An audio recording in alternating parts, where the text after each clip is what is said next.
Good afternoon, ladies and gentlemen. Welcome. Before we begin studio program, we would like to remind to everyone to kindly silence your mobile phone to ensure a smooth event. We also invite everyone outside the conference room to enter and take their seat as the event begins shortly. Thank you.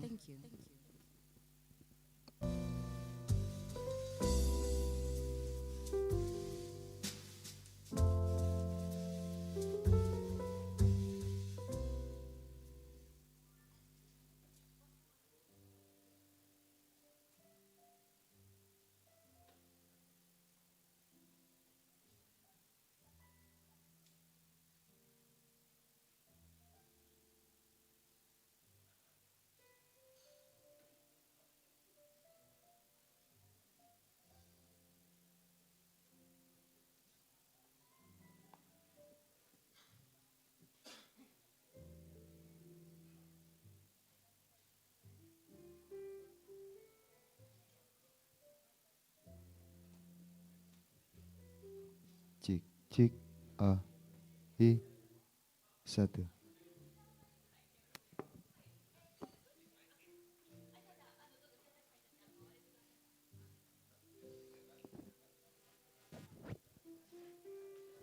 Ladies and gentlemen, we invite everyone to please stand and welcome His Excellency Dr. Kau Kim Horn, Secretary General of ASEAN, His Excellency Kiya Masahiko, Ambassador of Japan to ASEAN, His Excellency Gerard Howe Hong, Ambassador of Singapore to ASEAN, Permanent Representative Timor-Leste to ASEAN, Ambassador Nater Chia Ciprano Chueho da Silva, Permanent Representative Cambodia to ASEAN, Ambassador Heng Sarit.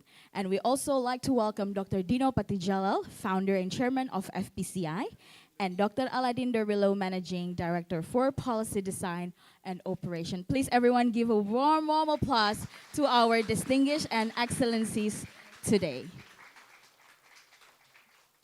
Everyone, now you may be seated.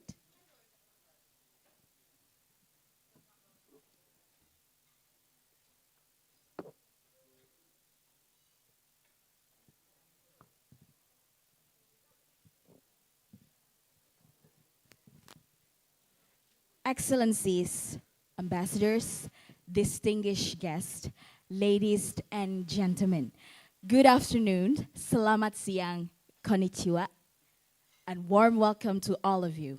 I hope everyone is doing wonderful in high spirit. It's a true pleasure to welcome all you today on a special event. My name is Gabriela Kizia. It is my honor to serve you as your Master of Ceremonies today's event. On behalf of Foreign Policy Community of Indonesia, FPCI, together with the missions of Japan ASEAN, Economic Research Institute for ASEAN and East Asia Area, and Japan ASEAN Integration Fund Management GMT, it is my great pleasure to welcome you all today to ASEAN-Japan Symposium, Co-Creations in Era Geoeconomics, held today, Tuesday, 11 November 2025. Please give a big round of applause for today's event.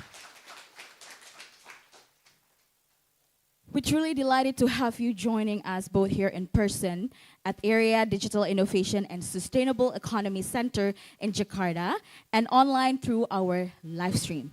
Today's symposium is a truly meaningful occasion for us to reflect on the long-standing and trusted partnership between ASEAN and Japan, a partnership that continues to grow through cooperation, innovation, and share value.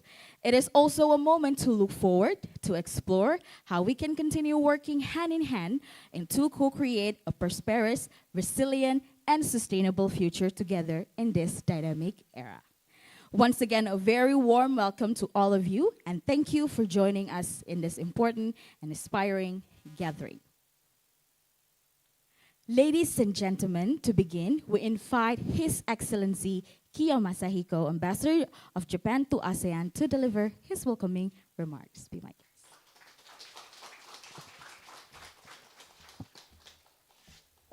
Yes. Yeah, His Excellency Dr. Kau Kim Horn, Secretary General of ASEAN, and the two of us, two visitors from overseas. Thank you, the Selm Leon from the Philippines, from Manila, and Professor Ono. Professor Ono, from Tokyo, here, Professor of the Graduate Institute of Policy Studies, GRIPS, and all the extensive, my dear friend Gerald, country coordinator, and all the members of CPR and the adult partners, and all the speakers, and Dr. Stephanie Singh, so many friends, and the Ambassador Fatih Jalal, and ladies and gentlemen, and all those people from overseas. Really a great pleasure to have this just before my departure after 3 years tenure here in Jakarta. I like to just, I don't want to talk about, but just two things I'd like to make.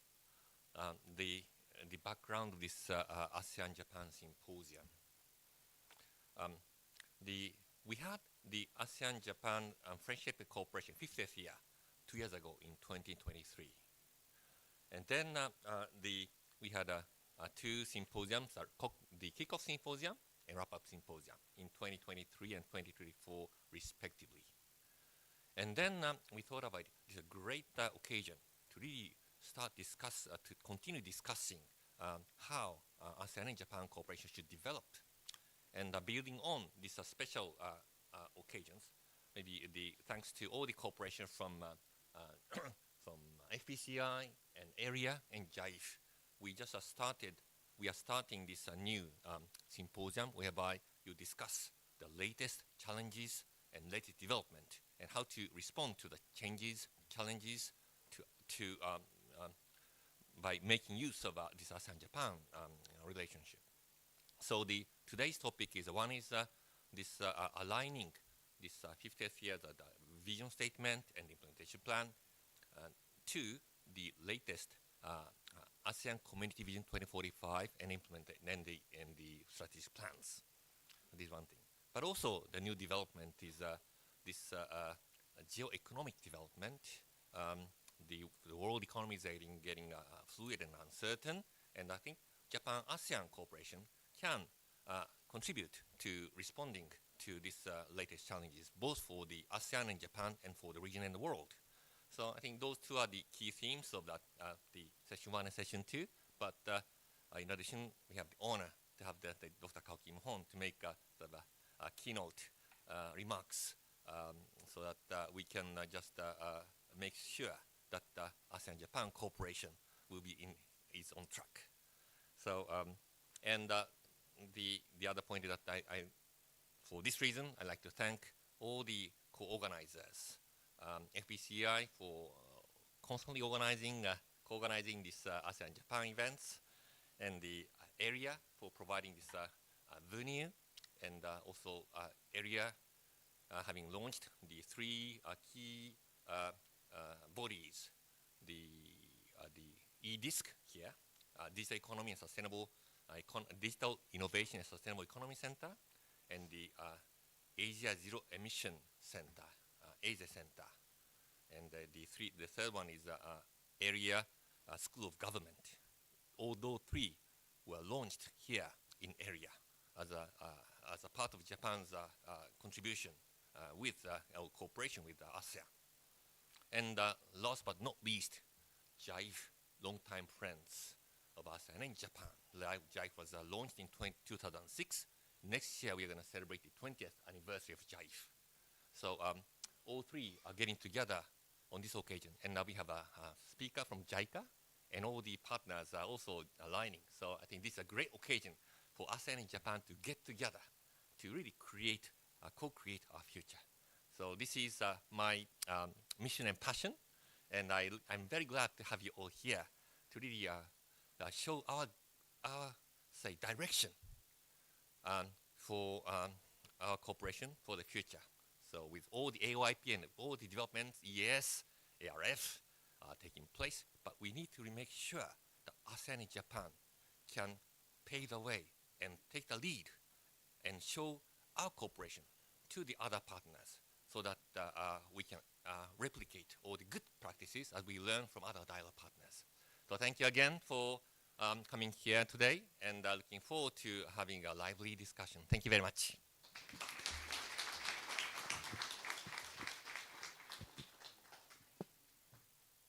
Thank you so much, His Excellency Kiyomasa Hiko, for your thoughtful and inspiring remarks. Next, we will hear the opening remarks from Dr. Aladin Dervillo, Managing Director for Policy Design and Operation at AREA. Thank you for the introduction. Ambassador Kia, Ambassador Hong, and Dr. Kao. I think it is indeed my pleasure to welcome all of you on behalf of AREA and our President, President Watanabe, who unfortunately cannot make it today. I think this is definitely an important occasion to look at issues related to fragmentation. When I look at what's happening in the region right now, I think ASEAN today, it's very much marred into different challenges. And when you look at these different challenges, all of these challenges are basically redirected along geopolitical lines. And therefore, having said that, the issue of fragmentation is very critical here, in a sense that it would really impact everyone in the region, of course, including our region itself. The thing is that fragmentation is definitely going to affect countries in ASEAN. Therefore, having said that, I would like to make two important points with regards to how countries like ASEAN can work together, including Japan, in order to navigate these global challenges, and particularly in trying to build stability, as well as ensuring that countries like ASEAN and Japan are able to make sure that we're able to succeed in navigating all these uncertainties. So there are two important issues here, the way I see it. One, I think it is very important for ASEAN and Japan to reinforce the current global trading system, and at the same time to strengthen cooperation on how to build supply chain resilience. Why is it important? Supply chain is very important. The resilience of supply chain is very critical, because the stability and trade policy, the way I see it, is going to reduce the policy uncertainty that is basically associated with global economic fragmentation. So in ASEAN, I think there are different ways by which ASEAN and Japan can do that, okay? One possibility here to ensure supply chain resilience is for ASEAN and Japan to keep our markets open for trade and investment. The way to do that is actually straightforward. ASEAN and Japan should be able to continue to reduce tariff and non-tariff barriers. There's also a necessity for these countries to diversify products and markets. At the same time, I think there is a need to establish the right infrastructure for investment to be able to leverage on the existing trade corridors and opportunities. And more importantly, the way I see it, in building the supply chain resilience, ASEAN countries and Japan should be able to seek what I call multilateral solutions on many challenges affecting our region in Japan. And these challenges can include climate change and other issues related to how sustainability can be addressed effectively. Another possibility here in terms of supporting the multilateral trading system and ensuring supply chain resilience is what I call the need to maximize opportunities for investment within ASEAN and Japan. And I think for me, this is about ensuring that we're able to identify and diversify the supply chain risks. And at the same time, countries in the region should be able to also implement the right regulations to ensure that all the regulatory environment is able to support our regional production networks as well as different activities within the region. Finally, the way I see it, supply chain resilience can be very much supported if ASEAN and Japan is able to develop what I call some kind of a common framework in terms of how the different challenges in the region can be incorporated to be able to address supply chain challenges. And why do we have to do that? I think the answer is very simple. Supply chain resilience is important, not because we want to ensure the quality of our supply chains, but at the end of the day, I think it is about ensuring that the supply chains are able to support quality investment and production in the region. So for me, that is one area by which Japan and ASEAN can work together in terms of preserving the multilateral trading system and enhancing the resilience of supply chain. The other area, and I think which I think is more important, is for ASEAN and Japan to be able to strengthen the basic foundation of building economic resilience. Economic resilience is something that we've been talking for so many years, particularly in this context of global economic fragmentation. But what do we mean exactly by resilience? For me, economic resilience is being able to address all the global spillovers and challenges that affect all of us. And that implies also for me the ability to implement the right policies and regulations to ensure that countries like ASEAN and Japan are able to enhance the competitiveness of our region through the right regulations and policies. Similarly, I think it is important here, the way I see it, to support the need for building resilience, to identify what are the different sources of this resilience. And within ASEAN, if you've been following what's happening in the region here, I think for me there are two important sources of resilience in the region.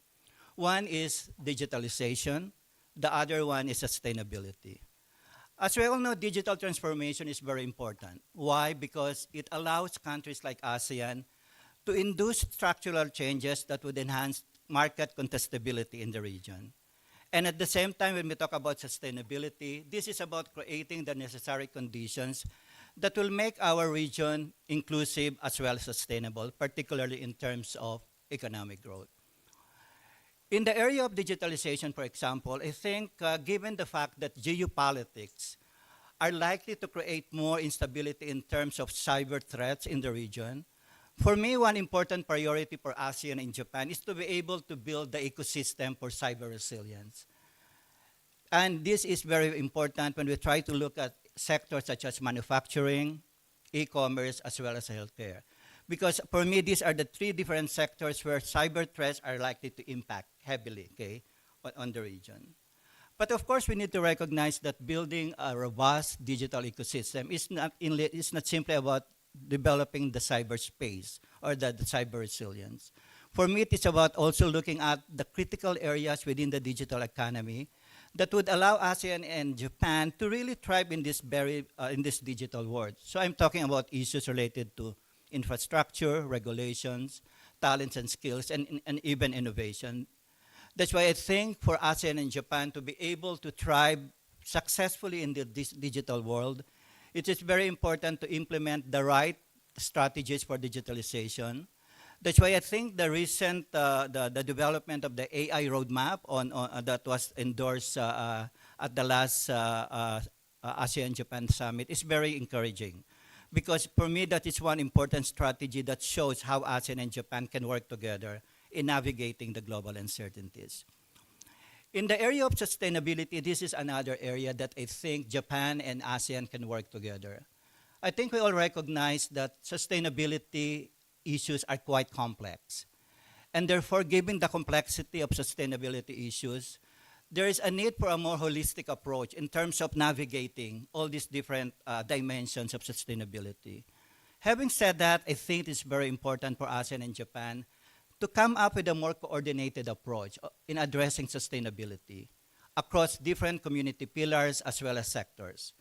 We can look at sustainability in terms of trade, finance, transportation, agriculture, and energy. But at the end of the day, I think it is about coming up with a more coordinated, holistic approach so that we're able to address sustainability issues within the region and in Japan more successfully. That's why it is very encouraging that ASEAN and Japan have developed over the years different initiatives to address sustainability. For example, we have the development of the carbon pricing roadmaps. We also have the master plan on electric vehicles. These documents, these initiatives are very encouraging. But at the end of the day, it is about implementation. We have to make sure that all these different initiatives are being implemented well. Otherwise, no matter what initiatives are there, if implementation isn't there, then I think everything fails.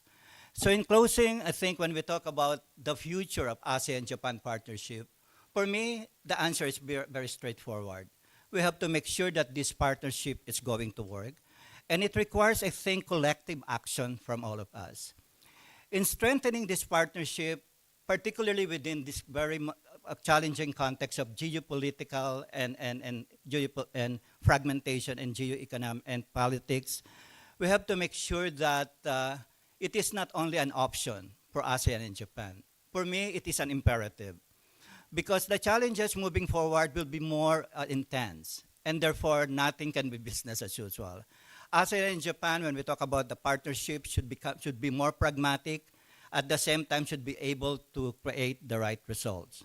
I'm very confident that our workshop today will help us understand all these issues related to the partnership, the future partnership of ASEAN and Japan. And again, on behalf of AREA and President Watanabe, I would like to thank you for coming to this seminar, and I'm really looking forward to all your participation. Thank you so much.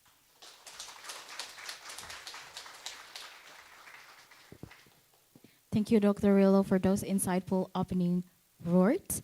We will now proceed to the congratulatory remarks to be delivered by His Excellency Gerard Hoe Hong, Ambassador of Singapore to ASEAN. Please give a warm, big applause.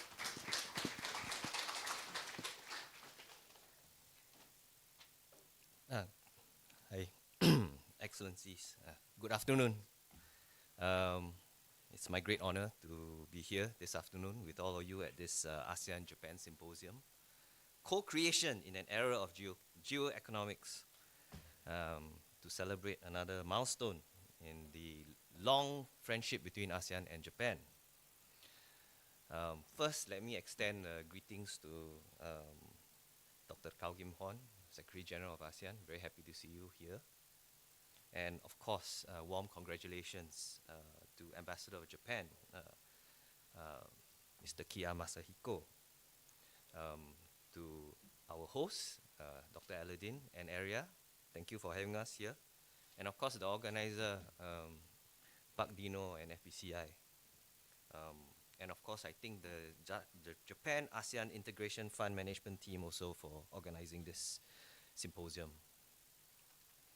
Before I continue, I want to take a moment to acknowledge that this is Ambassador Kia's last week in Jakarta, before he completes his assignment.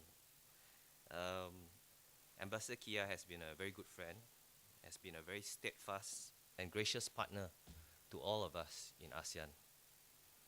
And as you can tell, that we are having this event right now, he is working right till the last minute. He's giving his all to ASEAN. He's very passionate about ASEAN, as he talked about earlier. In fact, he told me that it's a great honor for him to be working in this space. It really excites him. So we'll be sad to see you go, Ambassador Kia. But we thank you for your contributions, your passion, and we will all miss you. Excellencies, this year marks a new chapter for ASEAN. We adopted the ASEAN Community Vision 2045 earlier this year. We reaffirmed our collective aspirations for a peaceful, stable, and resilient ASEAN that is united, inclusive, and future-ready. The vision charts our course towards a community that's innovative, competitive, and sustainable, and one that truly delivers for our people. And all this way, Japan has been our long-standing and trusted partner. For 5 decades, ASEAN and Japan have worked hand in hand to build trust, promote prosperity, uphold a stable and rules-based regional architecture.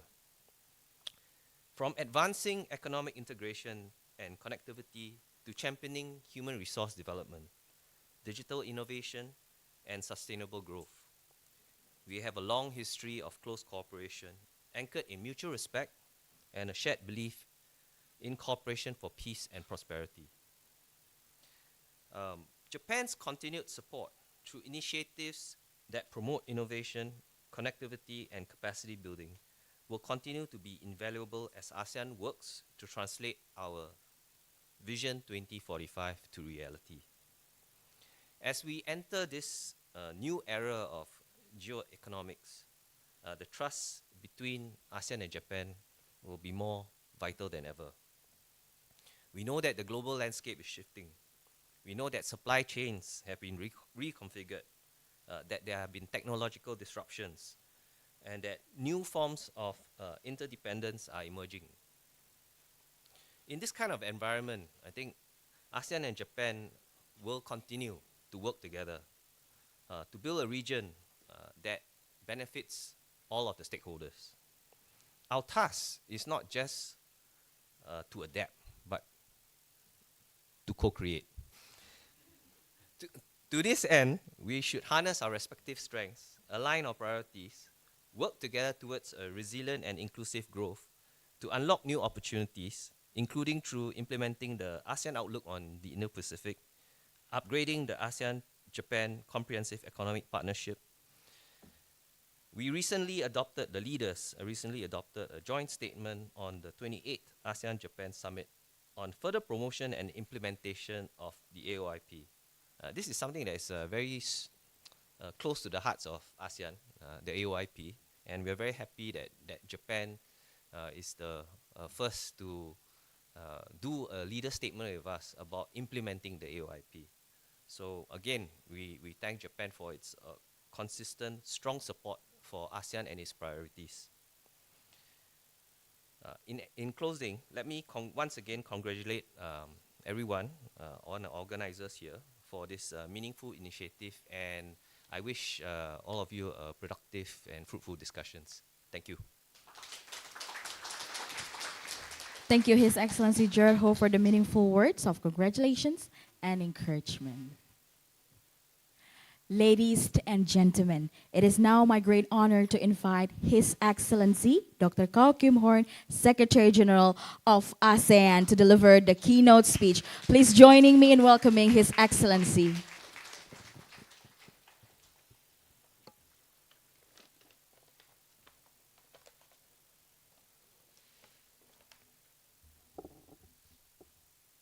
Good afternoon. All I have to do is just agree with everything being said already. Done. Your Excellencies, the colleagues, friends, ladies and gentlemen.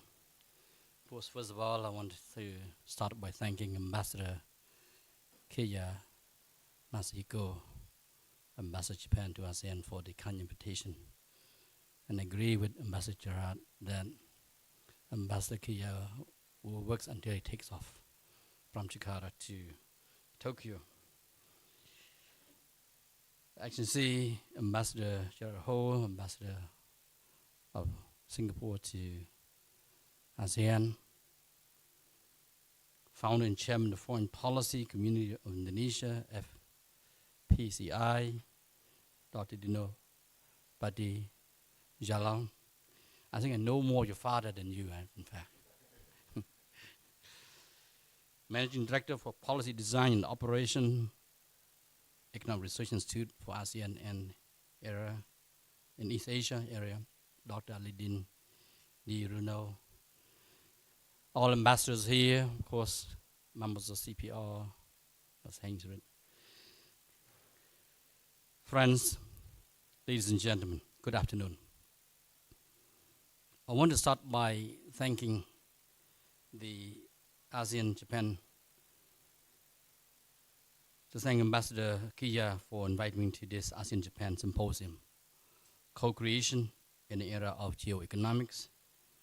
Also want to acknowledge the area and the FPCI and the Japan ASEAN Integration Fund Management Team who are jointly convening this gathering of policymakers, scholars, and business leaders from across our region.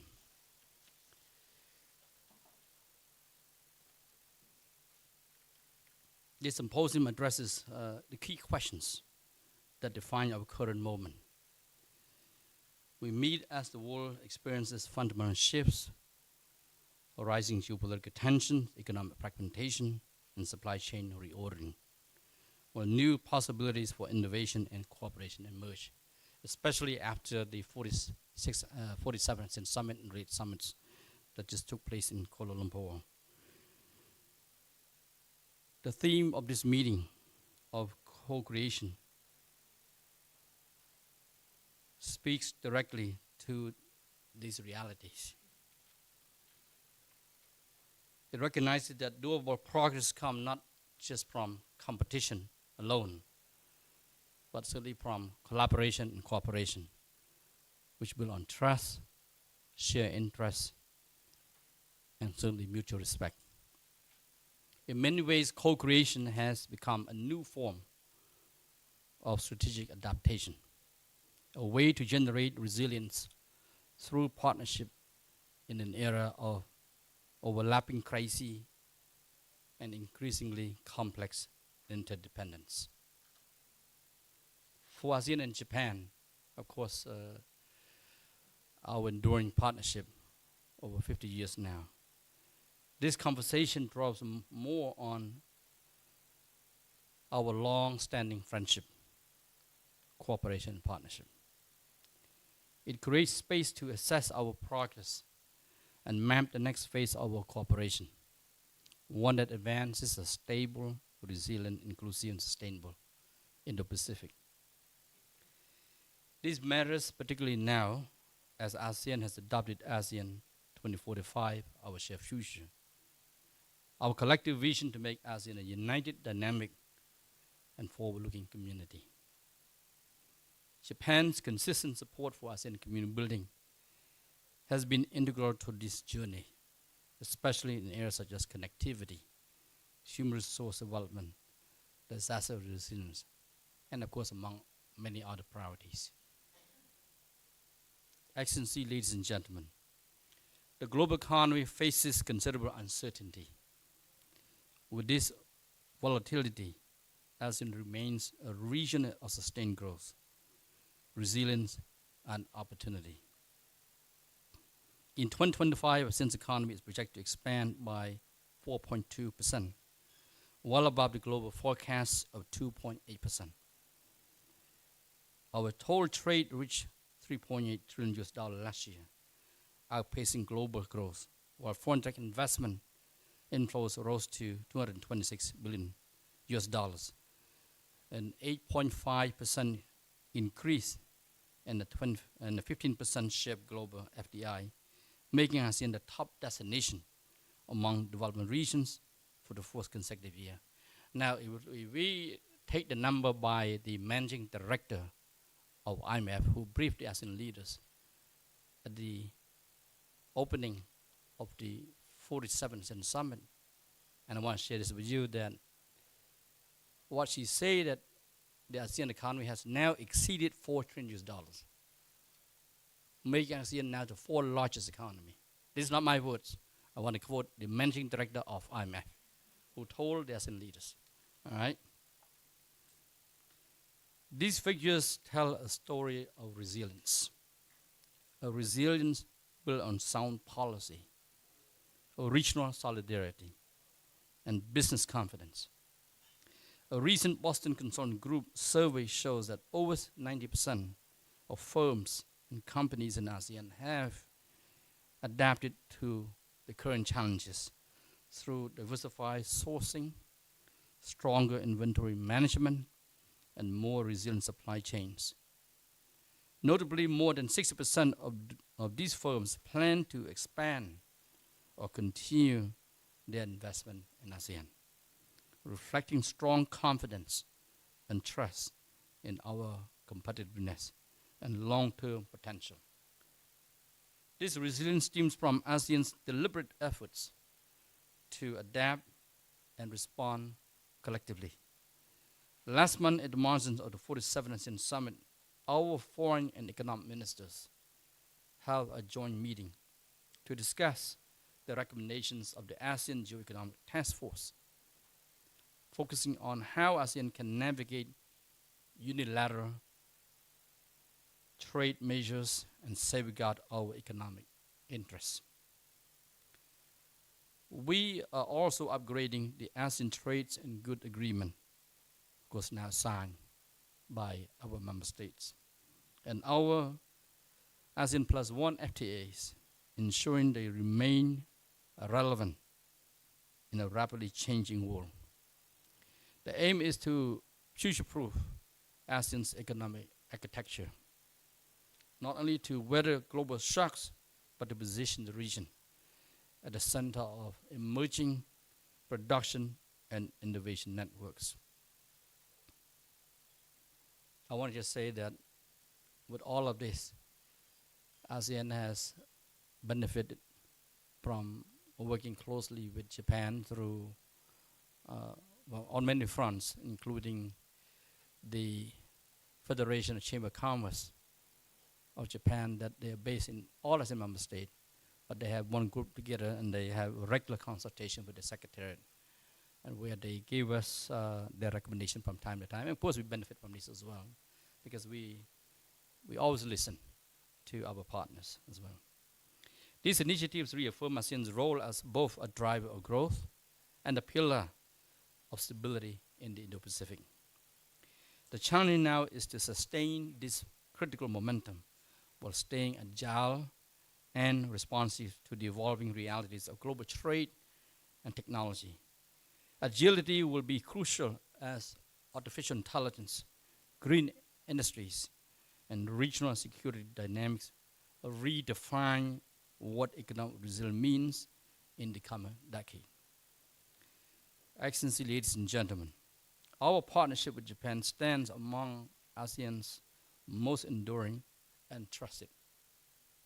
I think with more than 50 years, it's it all. Over the past 5 decades, ASEAN and Japan have built a relationship grounded in shared values, mutual respect, and genuine friendship. It is a partnership that has weathered global crises and adapted to new economic paradigms. From industrial cooperation in the 1970s to today's focus on digital and green transformation. Japan remains one of ASEAN's top trading and investment partners, with two-way trade reaching $236.4 billion in 2024 and investment inflows of $17.5 billion, making Japan ASEAN's 4th largest trading partner and 5th largest investor. These figures represent more than economic ties.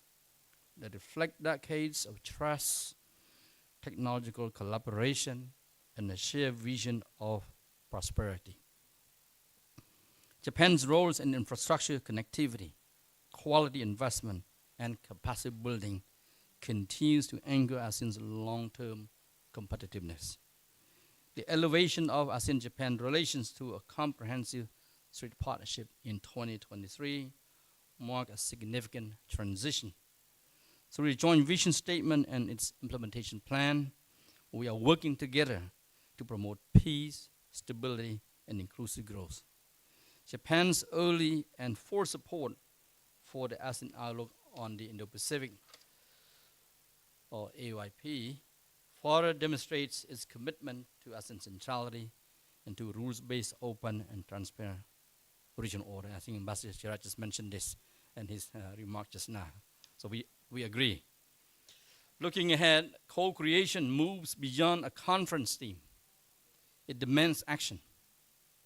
It calls us to build new forms of partnership that harness our collective strengths and convert uncertainty into opportunity. I think that's where ASEAN Japan can really build on this momentum. Let me highlight 3 areas where ASEAN Japan cooperation can create lasting impact and for mutual benefits between ASEAN and Japan. First, enhancing economic resilience and integration. We must ensure that frameworks such as the ASEAN-Japan Comprehensive Economic Partnership Agreement and the Regional Comprehensive Economic Partnership, RCEP, deliver tangible benefits to businesses and communities. Beyond trade agreements, our collaboration in strengthening supply chain resilience, including critical sectors such as semiconductors, green technologies, and next-generation automotive industries, will help ASEAN secure its place in global value chains while advancing regional economic security. Second, advancing green growth and sustainability. Again, the word sustainability mentioned by the managing director just now also. ASEAN is committed to an inclusive and just transition toward a green economy, guided by the ASEAN Strategy for Carbon Neutrality. Initiatives such as the ASEAN Power Grid, APG, which has been taking center stage this year, are central to enhancing energy connectivity and sustainability. Japan's leadership through initiatives such as the ASEAN-Japan Climate Change Action Agenda provides crucial support in driving decarbonization renewable energy, and green infrastructure development across our region. Deeper collaboration on climate finance and technology transfer will be essential to secure that ASEAN's transition is both environmentally sound and economically viable. Third, accelerating next generation digital transformation and innovation. This year, ASEAN substantially concluded negotiations on the ASEAN Digital Economy Framework Agreement, DIFA, a significant step toward a seamless connected digital future. With ASEAN's digital economy projected to exceed $1 trillion by 2030, and of course, if we maximize it, we can double that.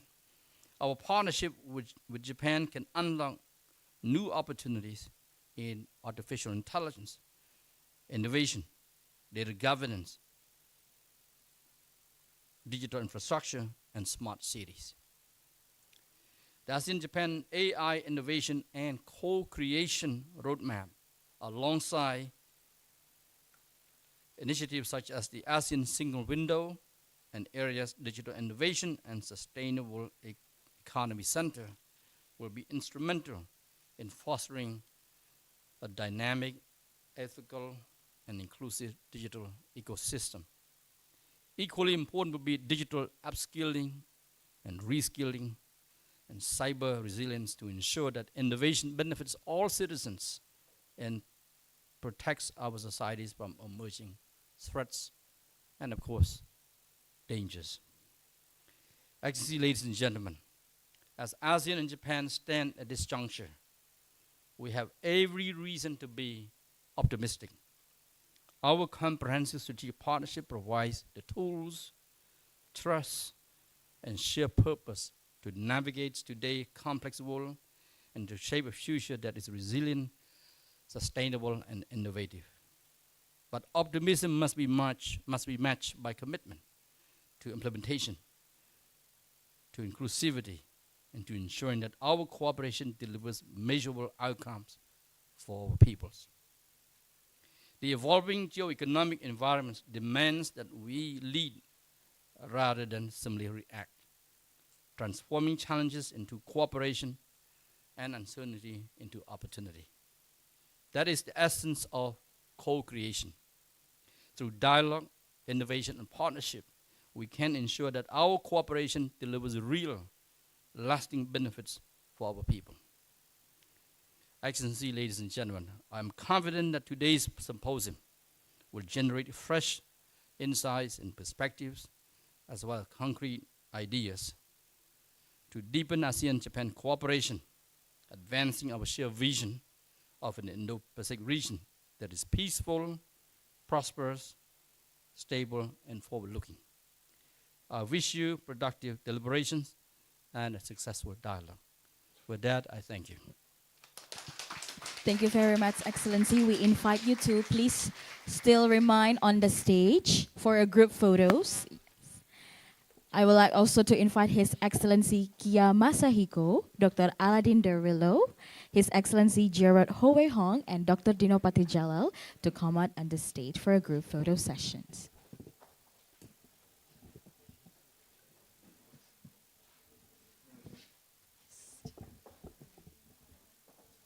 Yes. One step move forward. Yes. Amazing. Please see the camera in front. Everybody smile in 3, 1. One more time. Another 3, 2, 1. All right. Please also, one more time. Oh, all right. ASEAN.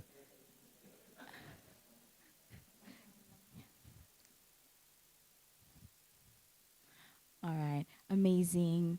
Excellency, please stay on the stage as we invite Professor Ono Izumi, His Excellency Savinder Singh, Ms. Takeda Sachiko, Dr. Nuki Agia, Mr. Donny from Area, and Ms. Sherilyn to come up. Have a seat, Excellencies. Yes.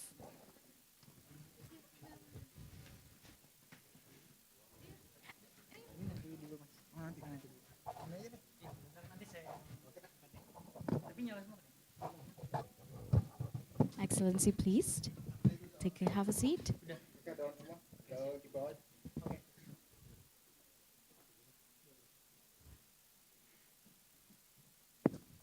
All right, please look at the camera, everyone. In 3, 2, 1. Another one.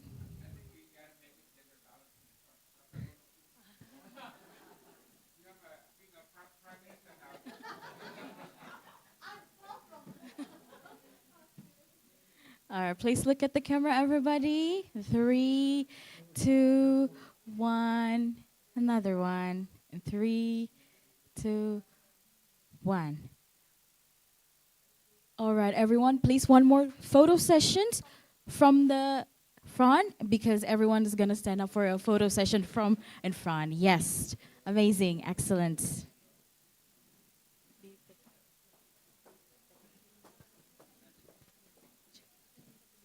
Everyone, please stand up as we're gonna have another one round of a photo sessions. Yes, everyone. Yeah, on the cameras. Yeah, photographers. Yes.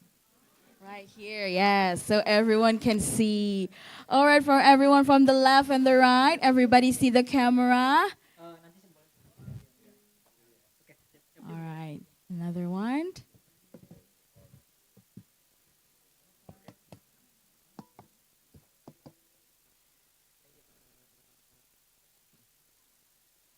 All right, amazing. Thank you, everyone. Thank you, Secretary General Kao, for joining us. Please welcoming us. Have a big one again. Round of applause for SG Kao as he moves to his next agenda.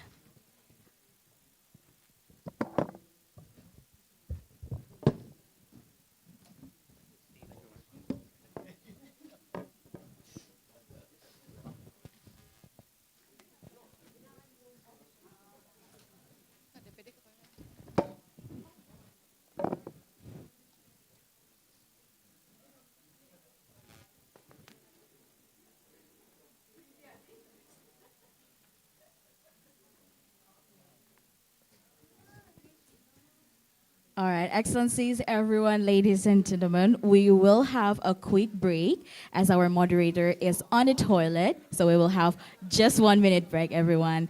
Thank you.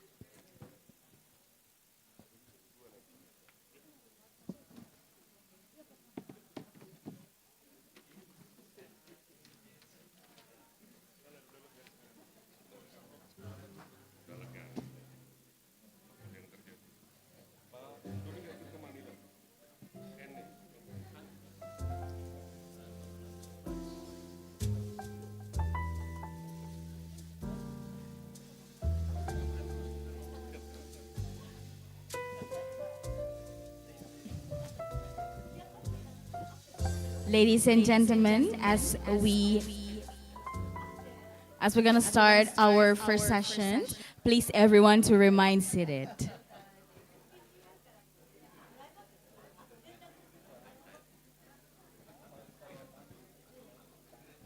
Ladies and gentlemen, our first session is about to start, so I invite everyone to come up. Please stay on their seat.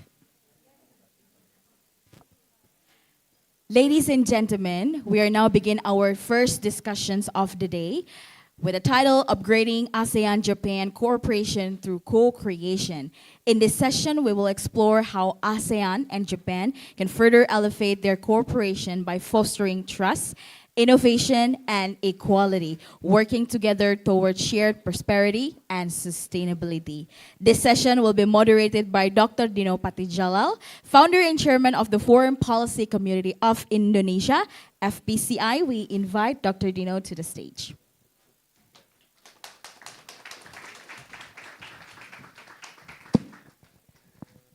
Thank you very much. I think what I'll do is I'll invite all the speakers to come to the podium, Dr. Ono, Sad, Deputy Secretary Sad, and everybody. Yes.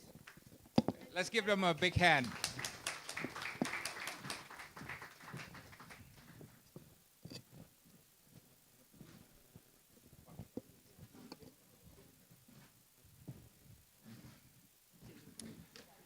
Well, thank you for this, for attending this discussion. For those in the back, I just want to ask you just to be a little quiet so we can focus on this discussion.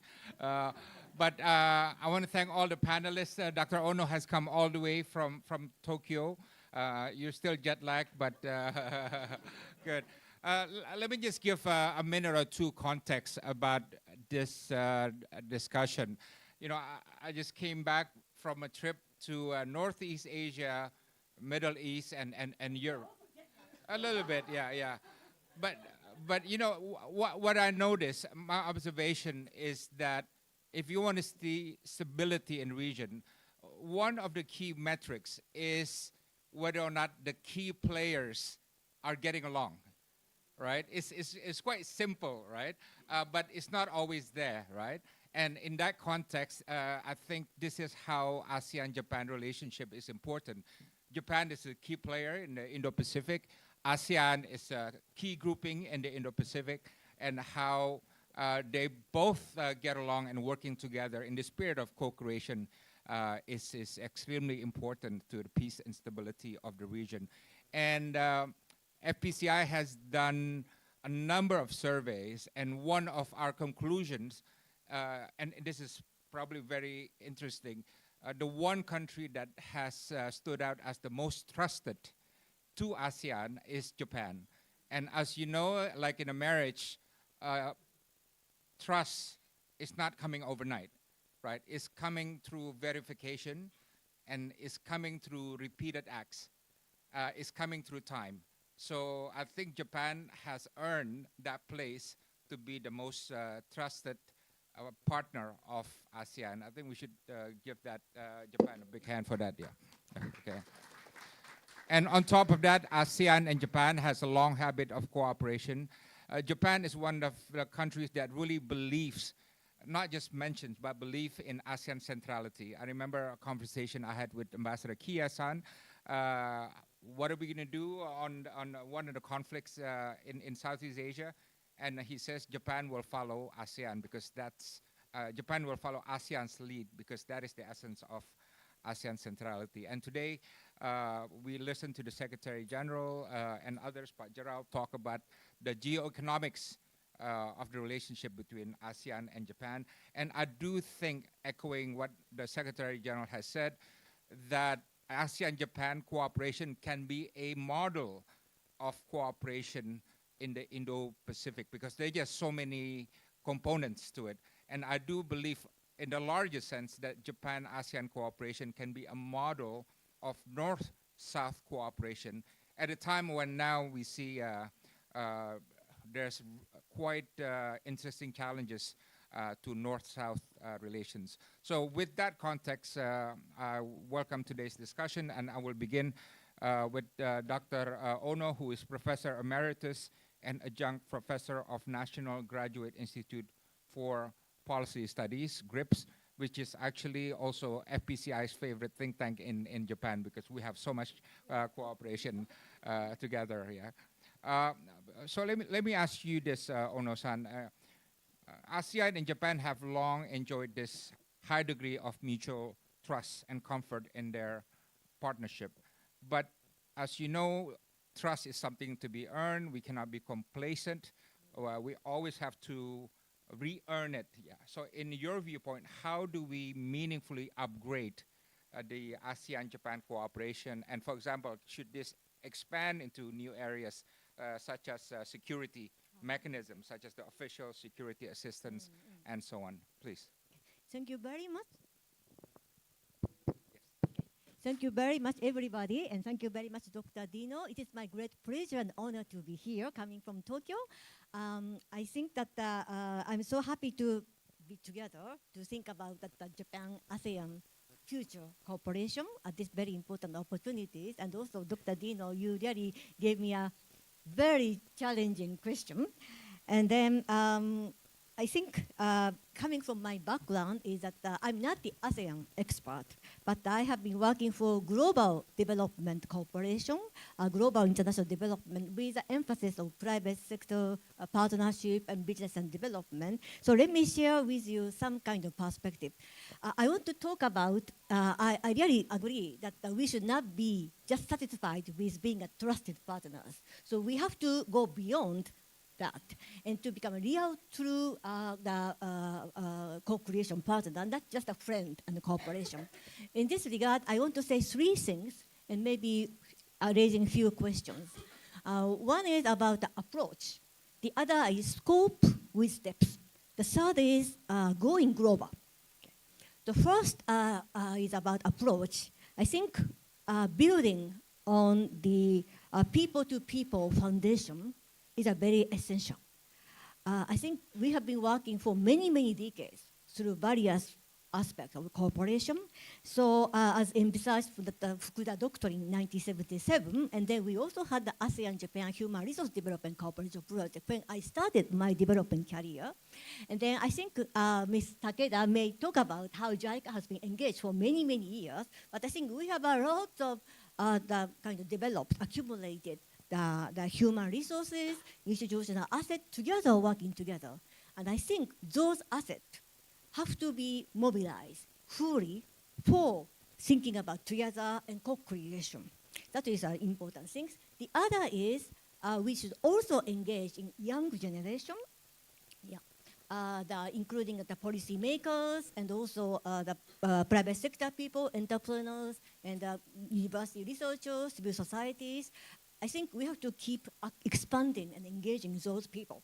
Actually, I come from GRIPS, and I'm so happy to say that our university also hosts the ASEAN Initiative program funded by JIF, and also we have an Indonesian joint degree program.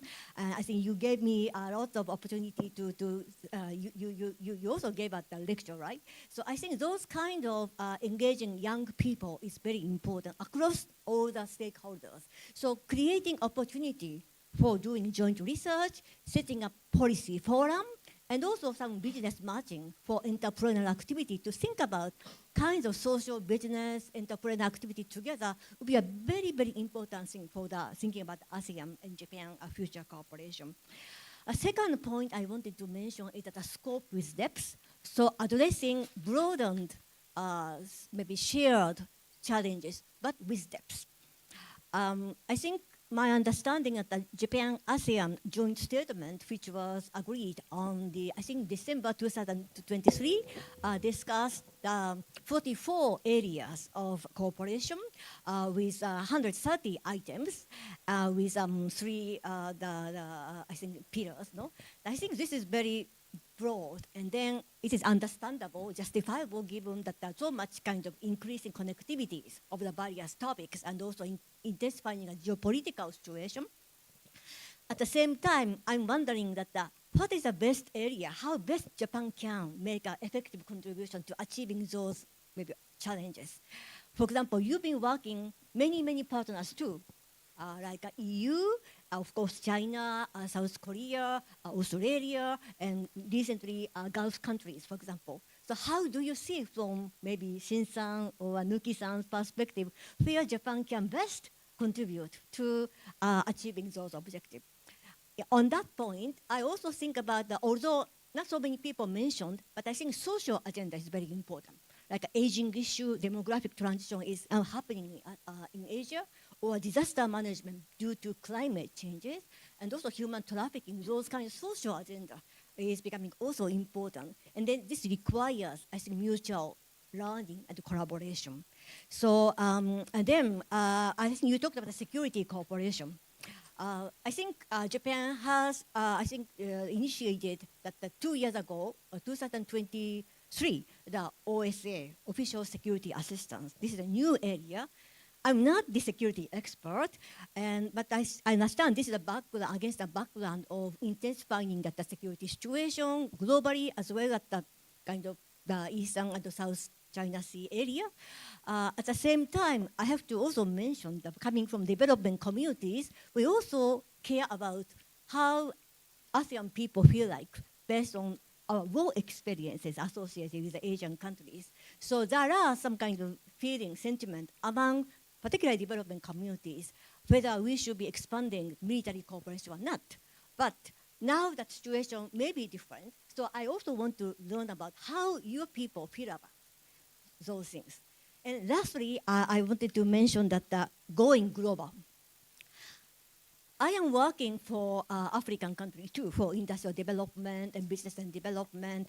I think Asia, ASEAN embodies a very positive model in this turbulent world because it's success and the growth and also unity amid of diversity. You have a cultural diversity, religious diversity, ethnic diversity, and ASEAN centrality in coping with, for example, U.S. recent policy changes. No? These are very much impressive, and also you have a regional integration. So actually, African countries, for example, really admire how ASEAN have made this transition. And then recently we had a ticket at 9, Tokyo International Development Conference for Africa in August.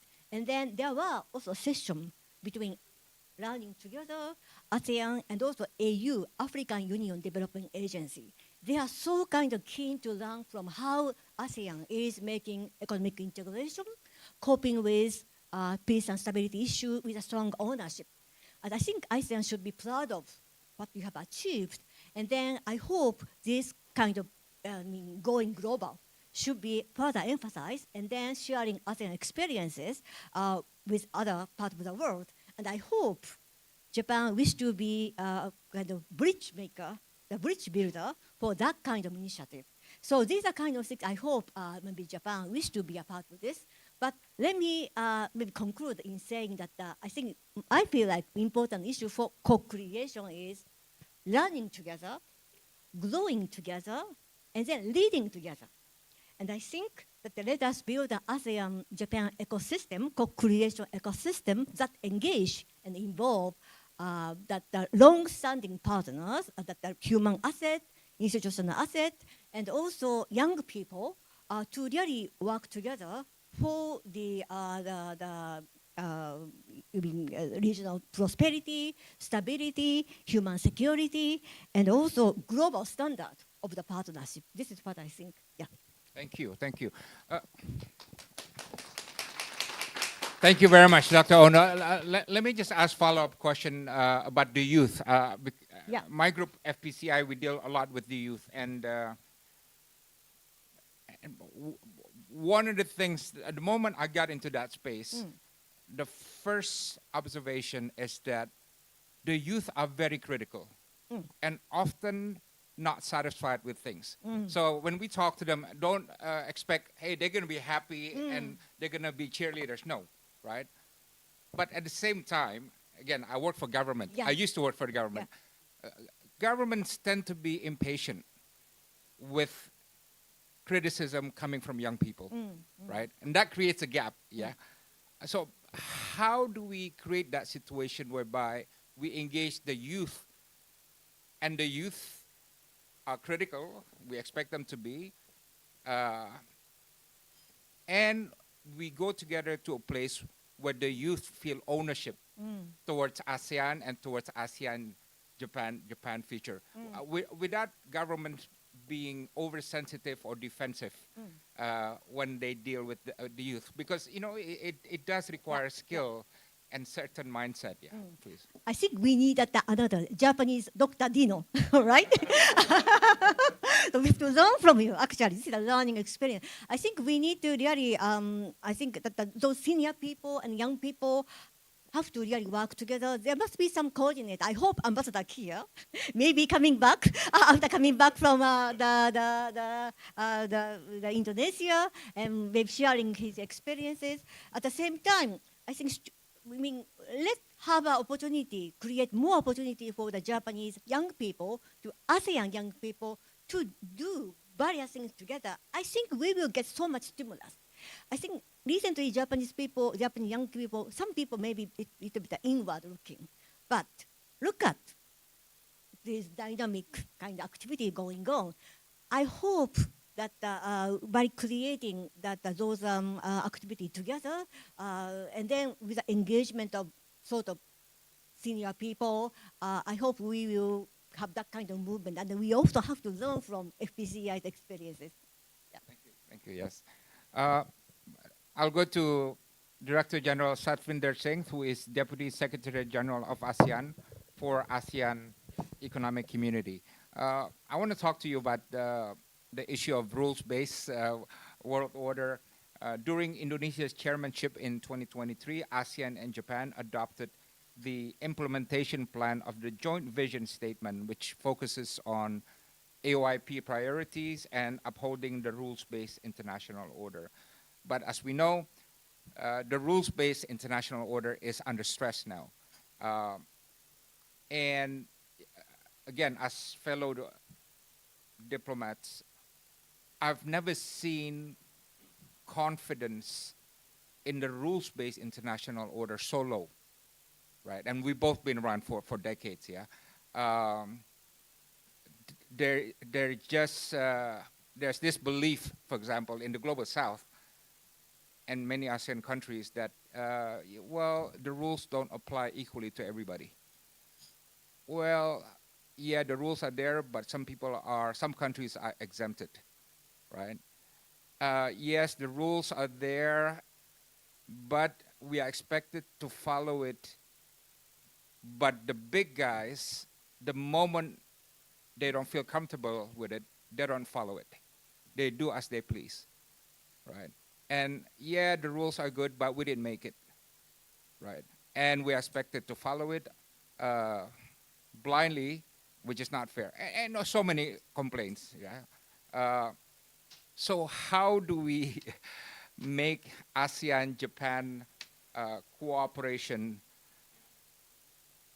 a value-added element in the rules-based international order, which is declining at the moment? Well, but I may not totally agree what you say, because actually I felt that the disruption that have taken place with the geoeconomic situation today, led by the decisions made by the US, especially on the trade reciprocity and the impact that has created around the world, I think that has a reverse effect, the unintended effect. The unintended effect is I've never seen in my many years of the rest of the world coming together closer. You know, even in the midst of just a couple of weeks of the announcement of the trade reciprocity, the economic ministers of ASEAN were one of the first leaders to go out at the same time to make their position very clear that while they are concerned with the trade reciprocity decisions of the US, they want to work with the US in a constructive way. And they are not going to do any retaliatories. They are interested to work with them. But at the same breath, the ministers were also very clear that they want to work with the rest of the world, even closer now.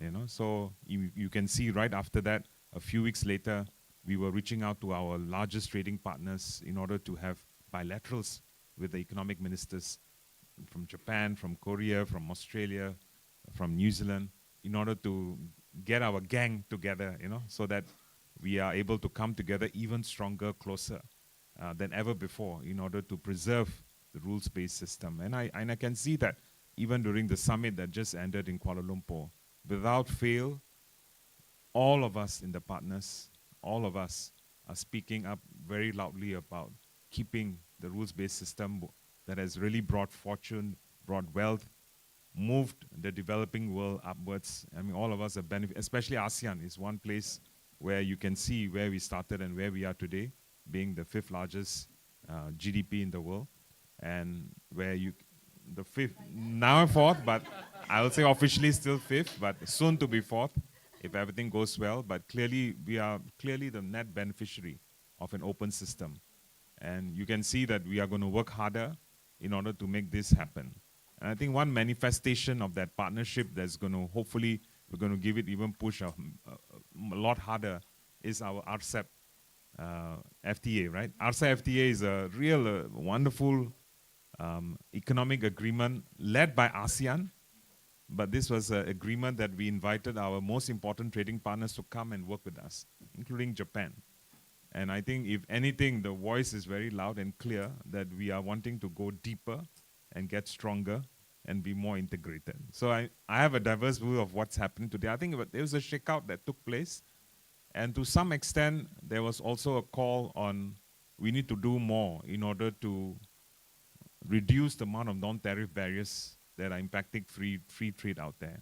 And I think we all have to also admit that the non-tariff barriers are there. I mean, to be fair, even within ASEAN, they go into thousands, you know. And that is why this year is a very important year where at the Kuala Lumpur summit, the leaders also signed the upgrade of the free trade agreement of the ASEAN, the ATIGA agreement. And part of the free trade agreement change that is going to come, we are going to address some of these issues, including the issues of NTBs. Because one of the biggest issues we face in ASEAN is when it comes to dispute resolution. In the past, there was always the ability for us to, to come and engage arbitration as a form of negotiation. And because who we are in ASEAN, none of us want to arbitrate with each other, the member states. And that is why for the last 20 or plus years, hardly any case of arbitration have come forward to settle any of the NTBs. But in the new upgraded ATIGA, we are thinking of an alternative way, a form of dispute resolution, and we are going to embrace mediation as a form of dispute resolution. And with mediation, there's no win nor lose. You sit and you discuss, and you try to find a solution. And that actually is going to help member states in ASEAN to come together to sort most of these issues. So the thing is, at the ASEAN level, we are also trying to do our best in order to overcome what we are facing. But clearly, you are right, it's a big shakeout. But I think I'm an optimist. I think we are coming to a stage where things are getting better. Even within ASEAN, we are investing into trying to solve our own NTMs. And I think in the world today, the rest of the world is also coming closer together to see how they can do business better, fairer, in an equitable way, which is good for everyone. Yeah. Thank you.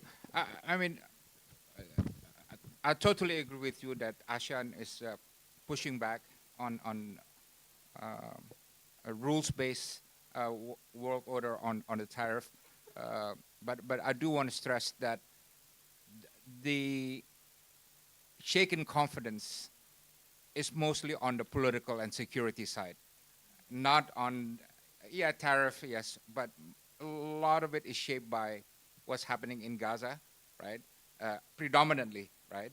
And also for the Europeans, the Ukraine, Russia-Ukraine war, yeah. So that, I think, remains a big challenge in terms of renewing confidence in the rules base. But I'm very interested in what you said, that ASEAN is coming out with its own ways to address the tariff issues, including disputes. Does this have anything to do, or a lot to do, with the fact that WTO is somewhat defective in addressing these issues? And is ASEAN showing a way that, look, without waiting for WTO to reform or to heal, ASEAN can advance a lot better on these issues? Yeah. So, but the world needs WTO. Come on, we all cannot do without a healthy WTO. I believe everybody in this room, of course, admits that WTO is not perfect. There are elements that WTO needs to address, the challenges that it's facing today, especially even setting up a proper bodies for dispute resolution, appellate bodies which have not been set up effectively, which member states want it so badly. But notwithstanding all that and the reforms that it needs to undertake, I think the world is quite clear that WTO has been good for us generally. It is there. We need a body to settle and manage the ways of doing business across the world. But you're also right. I think within ASEAN, we sometimes cannot wait with what happens out there, right? So I'll give you an example. Within WTO in April, we are all looking forward that the MC takes successfully. And one of the big issues, if you ask the businesses around the world, one of the big issues everybody is watching with a bated breath is whether the moratorium on e-commerce taxes will be further continued. you know, because this is one of the big decisions that need to be taken at the next MC. And for ASEAN, obviously we are watching and we want that to happen, and we're all going to push very hard, I'm sure, with all allies. In this case, I think the United States is on our side. They also want the moratorium to be in place. But you can imagine if it doesn't happen, then what? You know, I think in ASEAN, you also notice we are right now, we just finished substantial conclusion of our Digital Economic Framework Agreement, DEFA. It's actually in the midst of being finalized in the early part of next year, and we are potentially going to sign it during the year of the chairmanship of Philippines. Within DEFA, actually, we have also addressed some of these issues on the moratorium of taxes on e-commerce. The good news I want to share with you is that there is momentum that ASEAN is going to have our own position in case the WTO MC doesn't work out. So I think as a region, we constantly have to double edge. You know, we have to always look what's going on out there. And obviously there are global bodies that are taking care of our interests, but at the same time, within ASEAN, I think we are collectively also watching our own interests. And clearly you can see we are hedging. We are preparing ourselves. Whatever happens, this region is going to be potentially ready to take on some of the challenge and be ready to be globally competitive with the right policy consistency that the private sector will look forward to us. By the way, just before I go to Ms. Takeda, I remember we had breakfast at Pacific Place some time ago, and you were very bullish about Atiga and saying how Atiga was ahead of many other regional economic arrangements in terms of the deal and the content. Yeah, maybe for the benefit of your audience, you want to do a little bit of just propaganda bit on Atiga. It's not propaganda. Because I thought it was very interesting. So I agree with you. Atiga is going to be good for everyone, including Japanese companies that are operating in ASEAN, right? So they are going to get a big push with some of the enhancements. The first enhancement I already shared about the alternative dispute resolution, right? So if you are companies that for decades you have not been able to get governments that you're operating in to help you arbitrate on issues that you are confronting, mediation is going to be a way for you to work with the governments to sort some of these important issues. But the second important change is going to be basically, for the first time, we are going to be one of the few economic agreements where we are going to embrace circularity into our economic agreement. So we are going to allow the free movement of remanufacturing activities in our region. That means the free flow of recycle, reuse, to come into our region. Now that will have a big impact. This is going to be a potential boost to our FDI because, as all of you know today, with climate change reporting, most of the large companies in the world have to account for at least 25% of the global supply chain to be recycled. So we are preparing our whole intra-ASEAN global supply chain to be ready to be able to embrace that, to support Japanese corporations, right? All of them, whether Toyotas and everybody, they all today are very conscious about how they coordinate and organize the global supply chain. And I think the new upgraded Atiga is going to give the boost to the region. I think very few regions in the world are ready like this. I think we're going to be very well placed for that. I think the other more critical thing is under the new Atiga, all of the member states have come together, all 10 countries have come together to even provide further concessions. Okay, and there's also going to be greater liberalization of the ROO reporting, the accumulation reporting, which will bring again potential costs for businesses down in our region. I think we are going to be one of the very few regions in the world where in the next 1-2 years we'll have the full force of the Atiga on the physical goods side and then the DEFA on the digital economy side. And then both of them actually is going to help us remain relevant and competitive to the world. Hopefully attracting more Japanese FDI. Thank you. By the way, for those who don't know, Atiga is not the name of my former girlfriend. Atiga is ASEAN Trade in Goods and Services. Yeah. Let me now turn to Mr. Takeda Sachiko, Chief Representative of to ASEAN of JICA. Yeah. Japan has been promoting the concept of co-creation, which envisions collaboration on equal footing where both parties contribute ideas, resources, and innovation. And I think cooperation is the next level to cooperation, right? Cooperate and then co-create, right? So I think it's a very interesting concept. given the varying capacities and capability among ASEAN member states, how is this concept being translated into practice within the ASEAN-Japan partnership? Thank you very much for asking questions. I'm a chief representative ASEAN too, but also the chief representative of Indonesian office. So we based in here in Jakarta, and actually I'm coming from the downstairs 14th floor of this building. You took the elevator up. Yeah, just one floor down. And yes, thank you for the question. And certainly it seems very challenging to promote co-creation among the ASEAN member states with varying capabilities. But thanks to our cooperation so far, we have an advantage of promoting co-creation through our human resources development programs in the past in various countries. And then by leveraging that advantage and the strength, we are promoting co-creation to ASEAN member states by taking two approaches. The first one is to reduce disparities among the member states, and the second one is to engage in regional approach or regional cooperation, which include all or many of the ASEAN member countries. And then one example regarding the reduction of disparities, we have supported Timor-Leste's accession to ASEAN through a dispatch of experts and training programs. In fact, in this effort, we invited lecturers from the Philippines and Indonesia to Timor-Leste.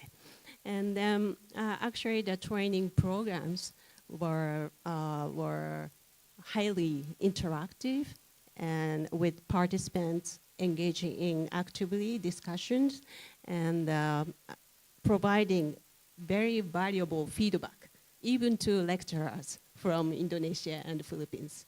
The goal is to make sure that Timor-Leste government officials become well-versed in ASEAN agreements or instruments, and then acquire knowledge or experience of other member states regarding the implementation of those agreements.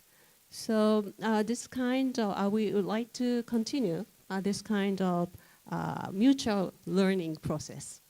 Yeah. As it allows participants to learn from successes or failures of other member countries, and maybe they can develop new initiatives based on their own national context. That is one example. And another example is to conduct a third country training under the Food Value Chain Support Project, which is supported by JICA also. And under this project, we are enhancing pesticide residue analysis capabilities. So we took an approach that we provided training to newer member states in the original member states, which have similarities in culture, climate, and agricultural products, etc. So taking this approach, they are able to identify challenges and characteristics they, by comparing them with their own unique resources. So this kind of approach can create a platform for exchanging information, technology, and they can learn from each other. So I think this approach should be pursued from now on. And Another example regarding the regional cooperation approach or regional approach to the ASEAN member states, I'd like to share with you the maritime cooperation or maritime safety and security program conducted in collaboration with GRIPS and Japan Coast Guard. And under this exceptional master's degree program, we are trying to build the human resources capable of formulating security, maritime security policies. And then under this program, we have the 2 semesters. The first one focusing on the lectures related to international law and maritime security. And the last half is focusing on more practical subjects such as maritime policing policy and case studies at Japan Coast Guard Academy. Yes. Then, in fact, the Japan Coast Guard officials also participate in this program, fostering trust and personal networks with classmates from ASEAN member states. So this kind of interaction and communication will help member states as well as Japan. The graduate from those countries will play a vital role in maintaining the maritime security or maritime order together in the future. So in conclusion, I would like to stress it's important to learn from each other by bringing it together, knowledge and technology, and to grow together with ASEAN. So this is a very important concept JICA is trying to pursue. And then we can put emphasis on people-to-people connectivity, which is a basis for trust with countries among ASEAN, Japan, and other Asian regions. So we will continue this kind of project aligned with the important strategic documents such as AOIP and joint statement on friendship and cooperation, the implementation plan, as well as ASEAN Vision 2045. Thank you very much. Thank you. I'm looking at Sat. I think you want to add some more. Because we are the beneficiary, right? So let me just intervene and also acknowledge the good work that JICA has been doing with all of us, not just the economic pillar, but the social, cultural, political pillars, and the connectivity pillar. Your work has been extraordinary, and like you have described, I think the patience you have to deal with our complexities and for you to be able to adjust to our needs, I think you can see from the examples that you are hearing this afternoon, it's there. But I must also say that, the theme of today's seminar, the co-creation, actually really works very well in capacity building and development work. And normally when you are having the most effective programs, the best ones are where they are created together, where the ideation of the problem challenge and the solutions are created together. And this is where I think I must acknowledge the good work of the mission also. Ambassador Kia has been our champion. He's always been the one that's always been in the middle of negotiating on our behalf. As I will say, we are the consumers, right, of the services. And he's always been very sensitive in making sure we have had good deliberations and our opinions and our requests are actually very well incorporated into the final concept plans of many of the projects. And you can see from the development of such projects that this is really, it's what we call the co-creation spirit that is really driving the kind of good work that, that is being done together with the leadership of the mission here. But like I said, in everything, it's not just institution, it's the people, right? It's the persons that matter. And again, let me just acknowledge the good work of Ambassador Kia. I haven't had a chance to thank you for all the work you've done, but I think all of the DSGs, I think we all owe you a big deal. in terms of. Let's give all a the big good work, hand yeah. to Ambassador Kia. Yeah. And we do have a surprise for Ambassador Kia later on. But I want to follow up a little bit on this co-creation. And I agree with you that co-creation means both of you have to work with each other equally. But we also have the reality that within ASEAN, sometimes some ASEAN countries are more outward-looking than the others, which tend to be more inward-looking depending on their political issues, right? And we know this. This is just a fact. So getting all of ASEAN at the same page is often difficult because, again, this reality. So how do you ensure everybody's on board at the same speed between ASEAN and Japan co-creation in that kind of challenging landscape? Yeah. Okay.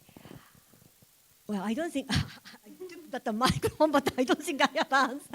Yeah, but I think the good part of ASEAN is that you are very sensitive about the situation of each countries. So you have a kind of consensus. You have to work together at the same time, giving attention to what the condition. So and then I think that kind of spirit is very important, and also each country. We have some comparative advantage over the other, depending on some issues, the topics. For example, maybe Cambodia, no, is very good in the land mining removal based on the past history of the conflict situation. But now that the Cambodia is sharing its experience with Ukraine, Angola in Africa, and those things. So it's not just an economic issue, but also various things. So I think try to be sensitive about that each country's situation, and also try to find out the variable experience each country have. So that kind of, I think, approach is needed. And I just wanted to say about regarding co-creation. I think co-creation concept is probably different from usual traditional cooperation. I think cooperation is maybe based on based on the preset division of labor. I think co-creation is to create something new, regardless of there's no kind of preset situation, and then we have to try to find out, modeling through what, and then towards shared objective, without okay, you have to do this one, you have to do this one, not a terms of reference, but thinking about each other's situation, what is the best solution? It's a much more dynamic concept. So I think co-creation is really requires respecting each countries, and then thinking about the situation, and then find out some of the kind of strengths of each partner's situation. So I think co-creation approach requires some different maybe mindset, but we need a good coordinator. And this is why I think that I'm so amazed by that your role in planning, in working together with also young people, bridging that the kind of policymakers, all stakeholders. But I think that kind of flexible, dynamic approach is needed. Thank you. And, okay, did you want to respond? No? Okay. Please, yeah. Before I get to Mr. Nuka. Sorry. You need. Okay. Yes, as Professor Ono mentioned, I think co-creation is to create a new value or new knowledge. So members should not have to be this with same speed. So we can learn, or we can learn something new from other member states with different background. So we've been doing this for past 70 years in Indonesia or other ASEAN countries. So actually Japan is also learning from working with our counterparts in ASEAN member states. So that's co-creation. No need to be the same speed. Yeah. Yeah, good. You know, I love that. Yeah, and I do want to just summarize. Co-creation requires equality, and mutual respect, right? And common commitment. So I think that's very important. Yeah. But Dr. Nuki, Nuki Agia-Utama, who is the Director for Energy Policy and Head of Asia Zero Emission Center area. Okay. By the way, it should not be Asia Zero Emission. It should be Asia Net Zero Emission. You're missing the net part, but that's another story. Could you share with us the latest development regarding the ASEAN-Japan economic co-creation, including the ASEC initiative? And I understand you have more than 30 collaborative projects underway. What progress has been made so far, and what are the key challenges that you have encountered? Okay, thank you so much, Dr. Dino. I think echoing what you just mentioned in the beginning, that understanding Southeast Asia, Japan is one of the best countries who can understand that. I've been working for this energy sector in Southeast Asia around 15 years or so. And I also capturing a lot of initiative coming from the other region, which is none of them are similar with what the Asia Zero Emission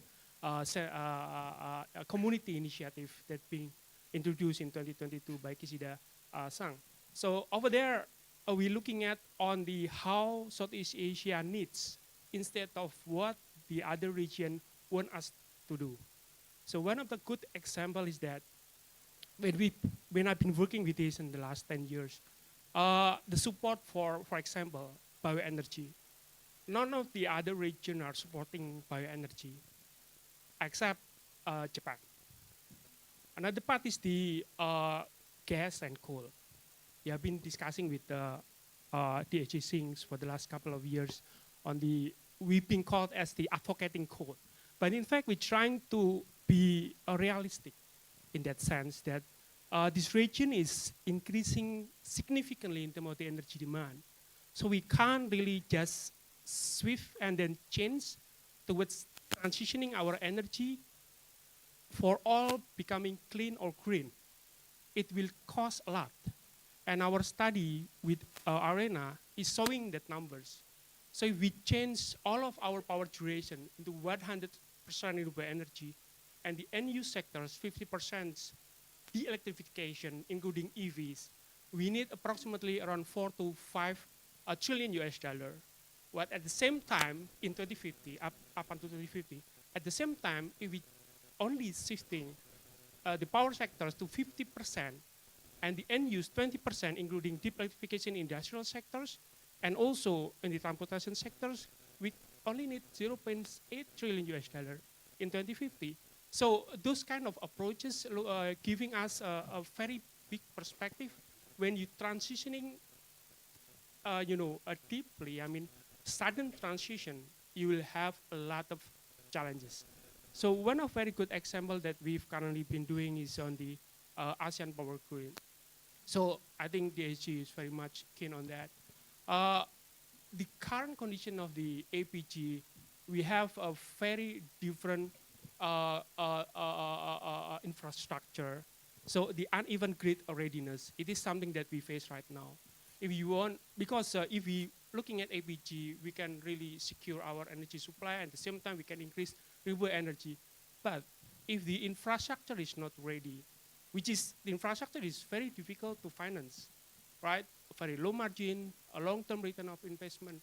So none of these financial institutions really very keen to provide financial support for this infrastructure. So the government need to be really ready to help out, to lift up the risk that being faced in these infrastructure issues. And then of course the slow deployment of modern transmission system is also needed to be part of the APG.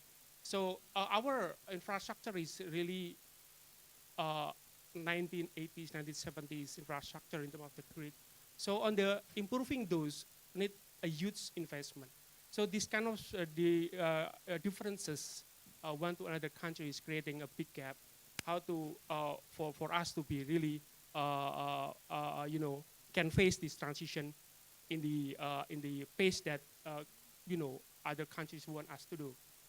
So one of the good projects that currently been doing, as you pointing out, the geothermal project Moralabu in the West Sumatra. Those are the first ASEC initiative being announced by Indonesian government, and then the first successful projects, 2 times 80 megawatt geothermal projects. And it is becoming a very good example to other countries to looking at that this initiative is really looking at on the various pathways with one goal rather than top-down kind of approaches. So these various pathways also understanding that the country having this potential geothermal and other potential like bioenergy. So these ASEC are really a bottom-up approach. That is something that really Southeast Asia countries are respecting that, apart from the other initiative from other countries. Related with that, we currently also following up the island system, the microgrid, for example. The microgrid is the extension of the IPG. IPG is more on the continental kind of concept, the energy planning type based on continental concept. But 30% of the Southeast Asia is island. So really miss those if we neglecting this microgrid, off-grid system into the picture of IPG. So currently we're doing with Indonesia and Philippines, in Pulau Buru in Indonesia and Philippines, Palawan, introducing this microgrid, incorporating the local indigenous power supply, including geothermal, hydropower, solar PV, and also we try to, in terms of the Japanese technology, we try to introducing smart system and AI. Because if we're looking at on the renewable energy, it is very intermittent. And human cannot do that manually. So we need to have some smart system as well as AI to manage, to control, to understand the whole history of this weather and also demand and supply response. And this work is being accepted, and I think Indonesia very welcome on this, and also Philippines really looking forward for that because they need to upgrade their microgrid system in Palawan Island in order to really later on to capture the APG potential. Sorry. Okay, Thank you. Pak Sad, I know you raise your microphone, please. I'm just going to compliment what Pak Nuki is saying and connect back to the thinking of ASEAN and Japan. And you're exactly right. I think with our Japanese partners, I think we realized that a lot of what ASEAN is going through and our challenges, I think you are able to understand our needs a lot better.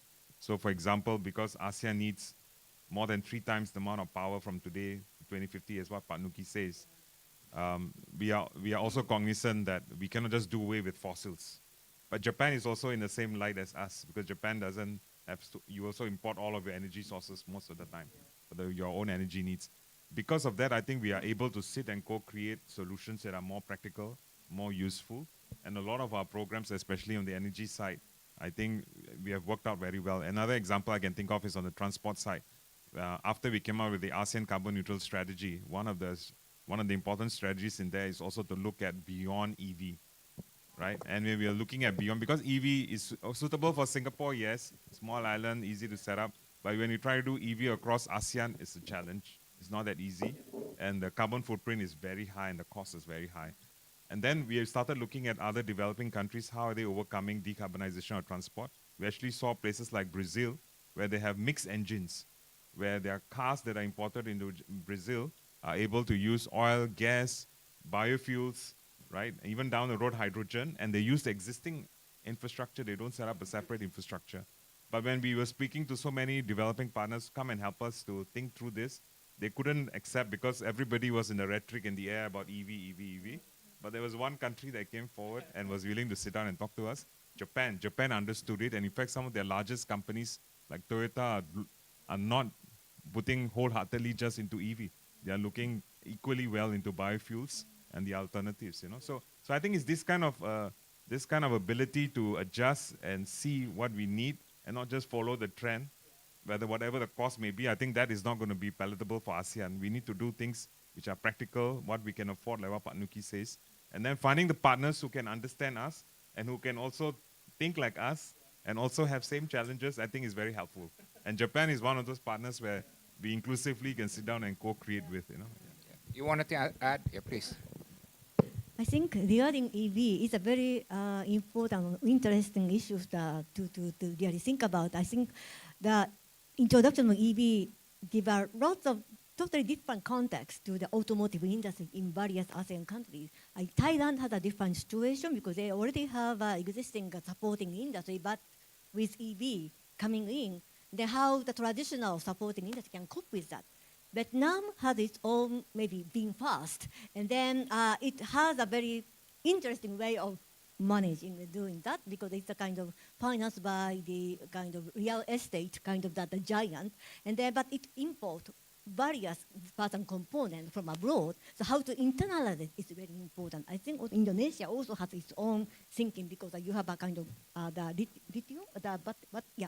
So I think that introduction of EV give a totally different context, but I think this requires a lot of collaboration between private sector, government, and industries, researchers to think about and how ASEAN, I mean, these automotive sectors, taking account of different maybe context, but we mean try to develop, and also energy.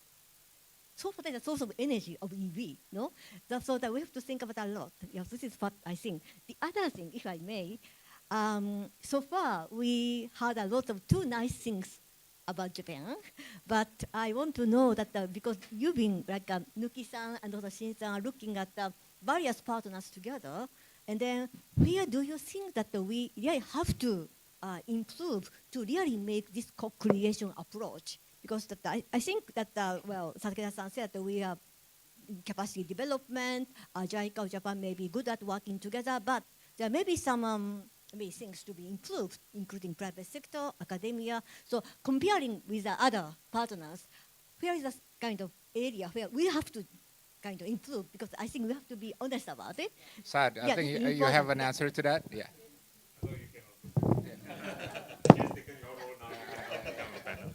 No, but I think obviously there are ways to improve, right? There's never perfection in any relationship, no matter how close, how valuable. And I think in the case of ASEAN-Japan, I think our maturity of our partnership is so deep now, and the trust, like we all say, is high. Maybe it's time for potential. I've said this before, the ambassador to you, where maybe it's time where we empower more of the resourcing to be done right here in Jakarta at the Secretariat with the mission. Because right now, most of the programs are actually really all orchestrated and institutionalized centrally back in Tokyo, And sometimes it's hard for us to, if you want to do real deep co-creation, actually, it's really the heart and center is right here near the Secretariat, and the mission plays a very strong role. And I think what I'm actually alluding to is maybe it's time to have a special financial trust, a small amount, not too big. I mean, you can keep everything the way it is, but maybe put aside a little bit more resources and then empower, bring more quality people, a larger team into Jakarta with the mission. They can sit and co-create with all of us, the sectoral bodies, even more effectively. I think that could even allow Japan to come in quicker and faster in working with us on some of the urgent issues, because right now, the issues in ASEAN are moving so fast, so evolving. You cannot sit here and plan for 2027, 2026, because by the time you reach there, you already changed, so many things have changed. We need to move a lot quicker, and we need to keep changing things. So having that coordination, the organizing, and even having the ability to be empowering the mission here to be able to make decisions with ASEAN quicker, faster, I think it's going to be so valuable. Yeah. Thank you. On my part, I would love to see ASEC include India. And I tell all my Japanese friends, why is India not being included? But I think that's one way. We have come to the end of this session, but I want to ask one final question. And it's up to any of the panelists which to answer. But, like I said, I just came back from trips to different regions of the world. And it's very clear that ASEAN's political and geopolitical capital is rising. For so many different reasons, people are looking at ASEAN, hey, that organization is not bad. They're handling things well. Europe's at war, the Middle East at war. In Southeast Asia, we had that brief spat between Thailand and Cambodia, but look at the way we handled it. It was resolved. It was managed very effectively in such a short time, and by the ASEAN chair as well. And I would like to nominate the ASEAN chair to win the Nobel Peace Prize, by the way. Well, so I hope I get the visa to the United States still. I hope I still get a visa to the United States. But so my question is this: what is now, in a world that, in my view, in a world where strange is the new normal, and in a world which, in my view, is going in the wrong direction? What is ASEAN's comparative advantage now?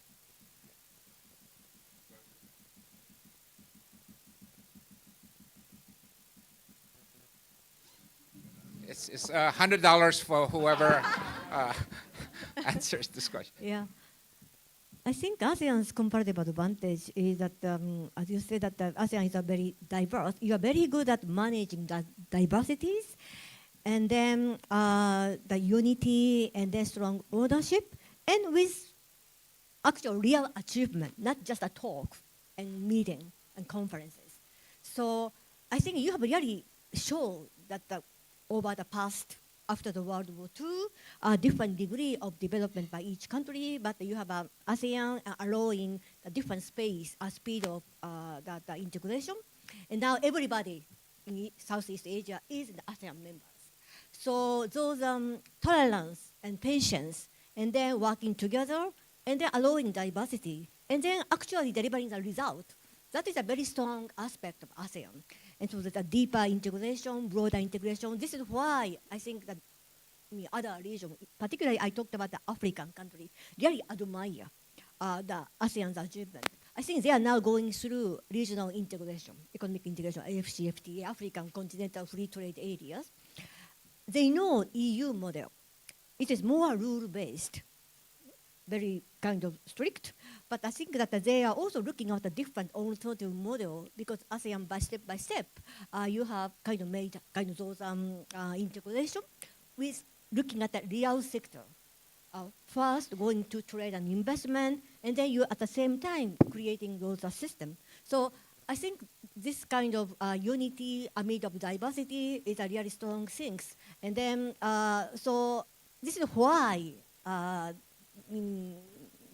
think the other part of the world have a lot of interest in the way how you work together with delivering the result. Yeah. Anyone else? Go ahead. No, she's done it so well. Right? Yeah. So it's nice to come from her, you know. So, but I think it's quite clear. ASEAN has shown over the years that I think the way we inclusively work together, and people don't realize this, we are not European Union. In ASEAN, every country equal vote, equal salary. They pay for equal amount to run the secretariat. So everybody's opinions, every opinion matters inclusively.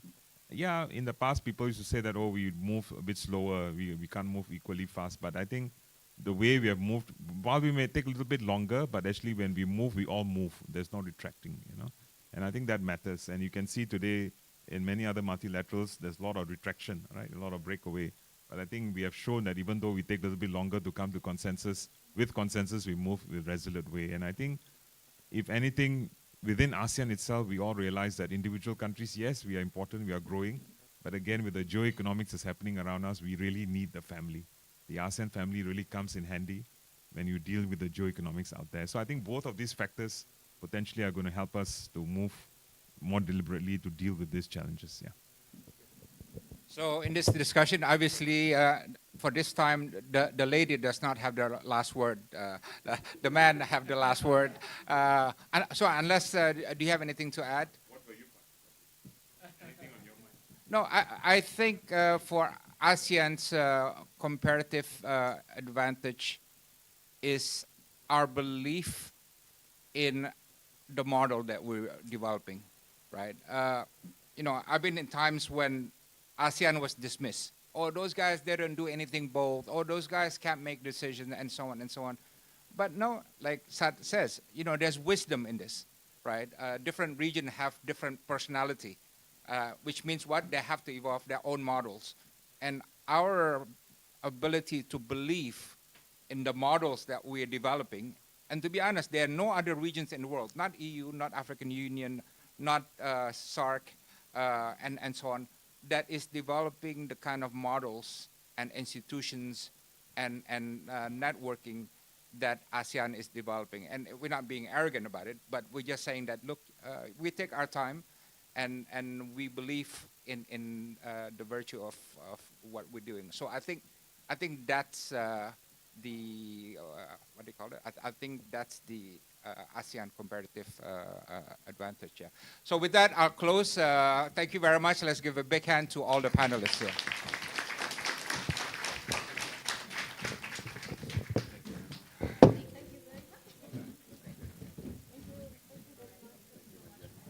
Our moderators and our speakers. And now we invite you to the center of the stage for a photo sessions, Papa.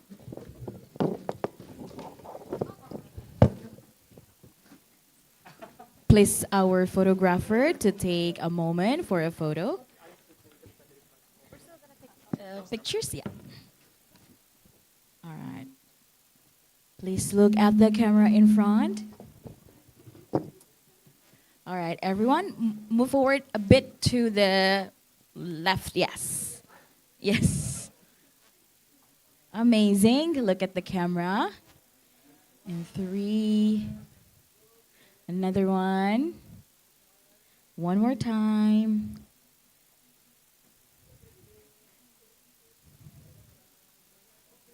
Amazing. Thank you so much once again. Give a big round of applause. Thank you so much to our speakers and our moderator for that insightful and engaging sessions. Ladies and gentlemen, we will now take a short 10 minutes coffee break. Please take this time to network, connect, and refresh yourself. We'll be back promptly in 10 minutes for our second session. Enjoy, everyone.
Ladies and gentlemen, it is our time to have our second sessions.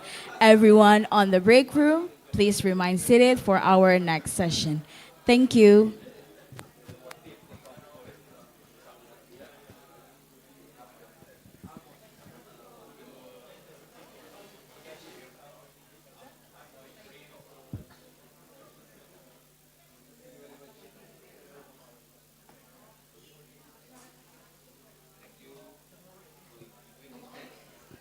Ladies and gentlemen, it is time for our second session of Japan Symposium. May I kindly invite everyone to remain there seated.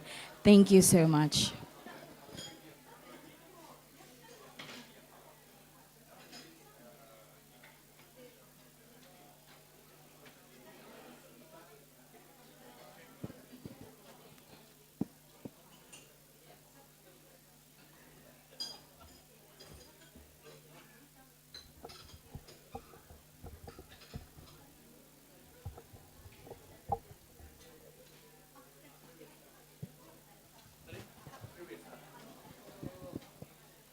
Ladies and gentlemen, once again, welcome to our round second session. Please, everyone, kindly to take their place to we start in a few minutes. Thank you, everyone.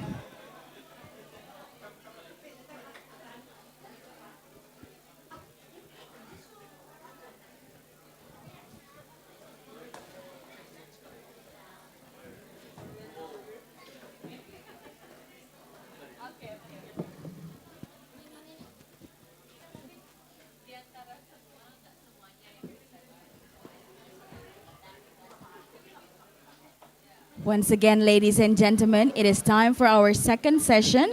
Please, everyone, be seated for our next session is begin to start.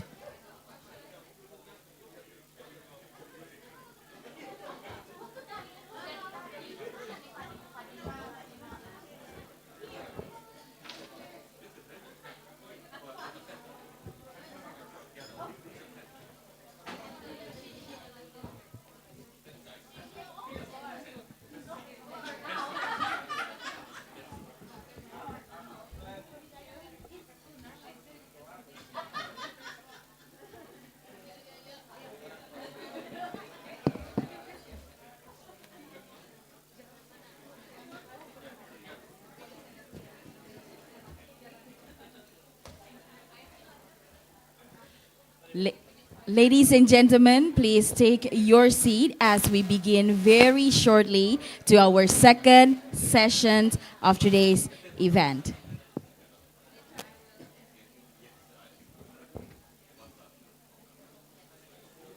You may take your coffee or tea into the chair and we state it and also start our second session.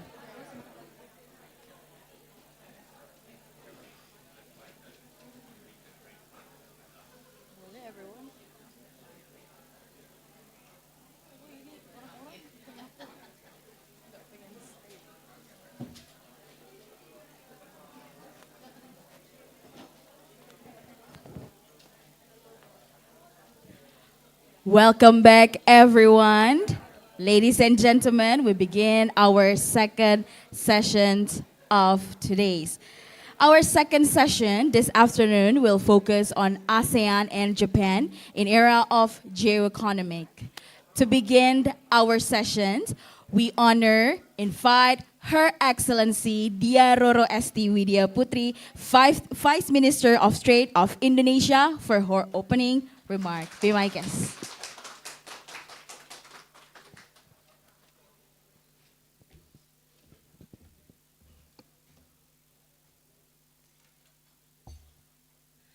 All right. Bismillahirrahmanirrahim.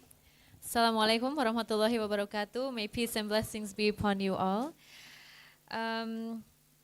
Let me firstly convey my regards to Dr. Dino Patijalal, the founder and chairman of FPCI, my friend here. Always good to see you, Baba. And also, I'd like to also convey my regards to Mr. Masuo Kurenuma, the Special Advisor to the Minister for ASEAN and Asia Pacific Affairs, METI Japan. And also Ms. Shinta Kamdani, the chairman of APINDO, and also Ms. Marie, the director of Bureau of International Trade Relations, Department of Trade and Industry of the Philippines. I also have here my colleague from the Ministry of Trade. Now you are dealing with what section, Bob? International trade, because before he was dealing with all the e-commerce, the digitalization of trade itself, and there's a lot of partnership that we did for that. But now you're in a different sphere, but just as important pa. Jadi, we have a representative here from the Ministry of Trade as well. And to all of you, the fellow ambassador of to ASEAN, nice to meet you. I think this is the first time we met, Yapa. So it's wonderful to meet you, and I hope we can correspond in future events to come. So firstly, I'd like to thank FPCI for the invitation to share some knowledge and really just understanding regarding the topic that we are going to talk about today.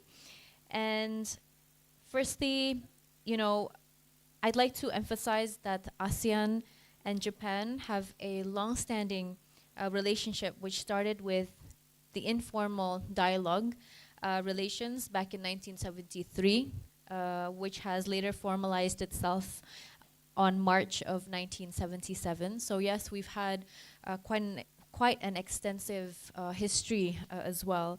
And until now, Japan is still one of ASEAN's biggest dialogue partners. And so this is something that we value quite greatly and immensely.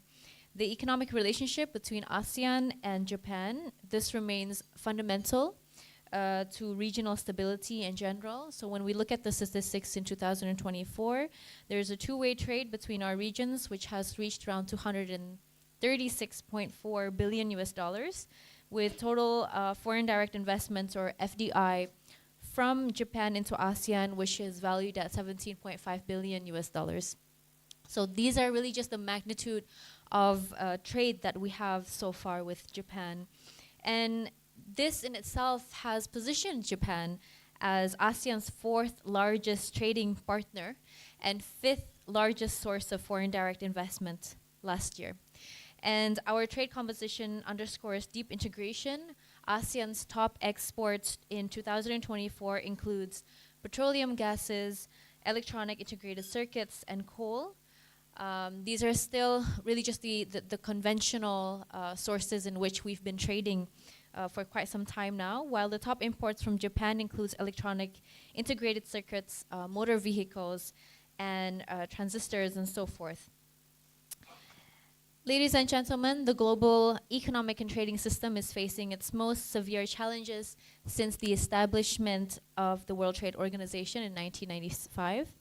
We are no longer operating in an era defined purely by economics, but rather we have entered the geoeconomics where economics, technology, security, and politics are really just tightly intertwining one another, which means that every investment and trade decision now carries strategic implications as well. And this escalating volatility presents an immediate and substantial threat to the economic security of the ASEAN member states, whose prosperity is deeply dependent on their participation in global value chains as well. Given that major global powers are increasingly transforming economic interdependence into a strategic weapon, ASEAN's response must be decisively geoeconomic as well. So I was recently also at the ASEAN Economic Ministers meeting just a while back, a few weeks ago as well. And we've had engagements with Japan. Japan is one of our consultation countries, and so we were able to kind of explore how we can strengthen our trade relations, right? And how we can explore other commodities who are not included within the conventional commodity sources, as I was mentioning earlier, to see where the potential lies in expanding this further. I've met with also some, at the B2B level, there were conversations taking place to really just understand the kinds of products that are also being demanded by the Japanese market. And so it turns out that there is a growing demand for Indonesian furniture with all of its very interesting designs, and this is liked by the Japanese market. So understanding these potentials is also one of our priorities going forward, including that of one of our programs which focuses on how our SMEs, small medium enterprises, can penetrate to the international market, one of which includes Japan as well. So I think there's a lot that we can explore in this regard as well. Ladies and gentlemen, to respond the recent global economic developments and translate the strategic imperative into concrete policy and effective regional action, the ASEAN economic ministers, again, during the meeting that was held in Malaysia, we established the ASEAN Geoeconomics Task Force in April of 2025. And this in itself is an ad hoc.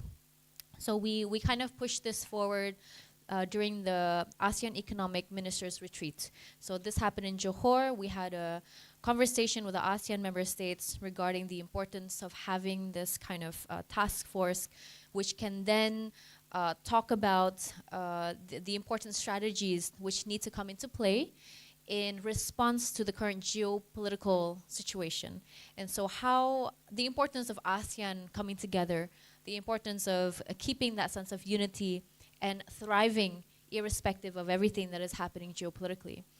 And then this was formalized within the months later and was also discussed during the ASEAN Economic Ministers meeting. And essentially, it's an ad hoc, so it's an advisory board or a body whose tasks focuses on assessing the impacts of the US tariffs on ASEAN, for example, as well as identifying key risks and opportunities to strengthen ASEAN's economic resilience and competitiveness, and formulating policy recommendations to help ASEAN in navigating through the emerging challenges as well. So these are really just some of the goals that we have within the ASEAN Geoeconomic Task Force. And this has developed the ASEAN Geoeconomic Report as well. This was finalized. We had some say in this report as well. We've had very interesting dialogue and discussions leading up to the makings of this report from various backgrounds, including that of the experts from Indonesia. I think AREA was also quite involved in this. Yeah, Pak, in this report, and we're very grateful for the contribution, as well as many other experts, including coming from the Ministry of Trade, with regards to this report. So we'll be more than happy to share as well if this is something that you would be interested to learn about as well. And just a few last comments. Following the productive consultation between ASEAN and METI, which was held in September of 2025, ASEAN and Japan have successfully mapped out a comprehensive array of strategic opportunities to deepen our already robust collaboration under the Future Design and Action Plan for Innovation, or Innovative and Sustainable ASEAN-Japan Economic Cooperation 2023 to 2033. And our focus is clear. We want to evolve our traditional economic ties into one that is more responsive, as well as a strategic geoeconomic alliance as well.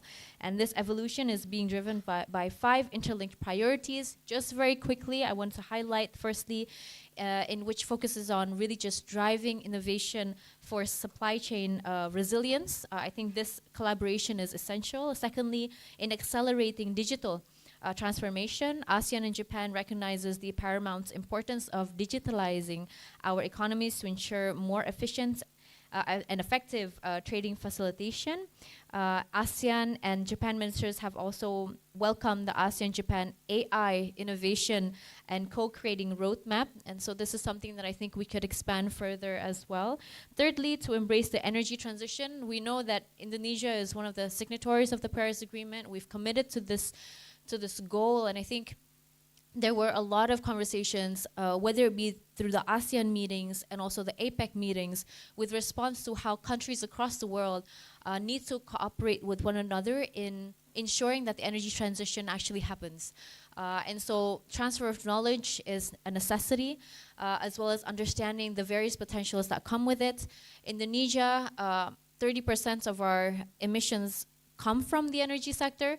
And so this kind of cooperation and integration and collaboration is essential. And I think Japan, with all the different technologies that are available, is something that is worth exploring, in the years to come. We also have the ASEAN Zero Emission Community leaders meeting, which happened in Lao PDR in October 24, again outlining the importance of support for this section. And lastly, fourth, strengthening the automotive sector. We know this is one that is quite strong in Japan, as well as enhancing the ASEAN-Japan frameworks as well, to ensure that our frameworks remain relevant and agile for the modern business world.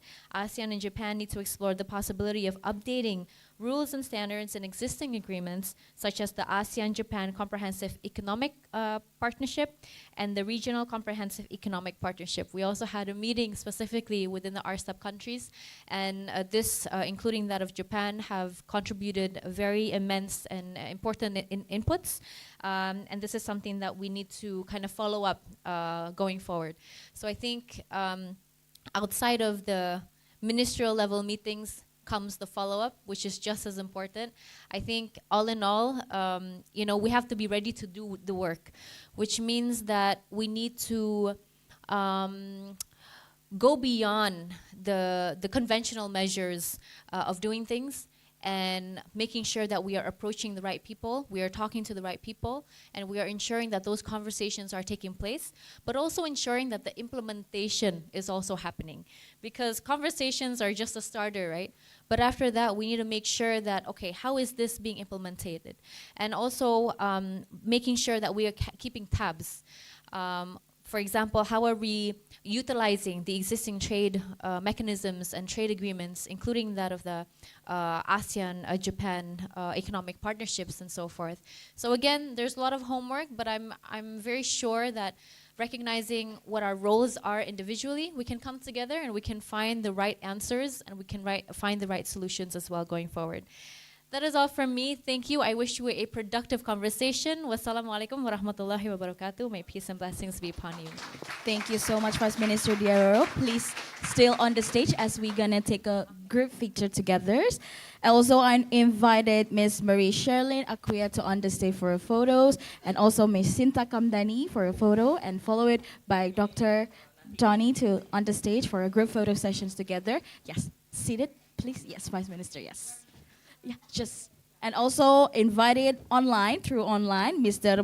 Masuo Kuremura, still with us? Yeah. Oh, yeah. Hello. Sorry, I'm just moving by the Uber. It's okay, Mr. Kuremura.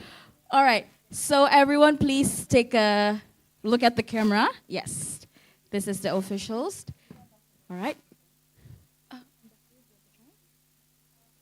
Oh, maybe after this first. Yeah, all right. So the sessions first. Yeah, all right. All right, we'll do in 3, 2, 1. All right. Amazing. Another one in 3, 2, 1. Amazing. All right. Please stand up and then join Ambassador. Yes. Ambassador Jared, do you want to come? Join? Dr. Orilla, please. All right, more a bit left, maybe? Yes. Amazing. All right. All right, please just come for, okay, yes. All right, please look at the camera, everybody. And 3, 2, 1. Another one in 3, 2, 1. All right, thank you so much, Excellency. You may return to your seat.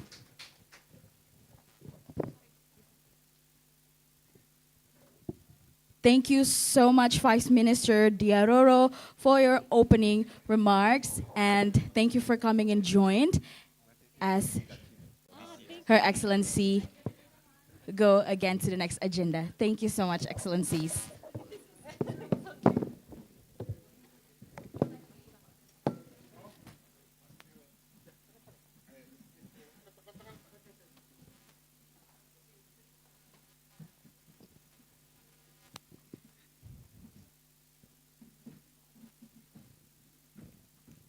Thank you, everyone. Ladies and gentlemen, let's continue to our session. The sessions will be moderated by Dr.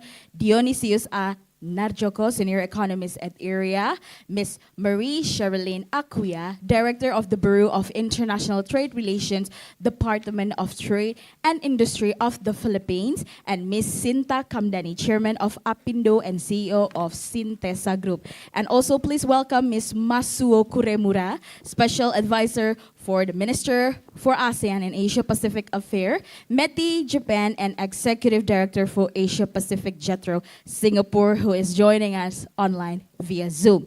Without further ado, Dr. Dionysius, the floor is yours. Thank you so much. Good afternoon, everyone, Excellencies, ladies and gentlemen.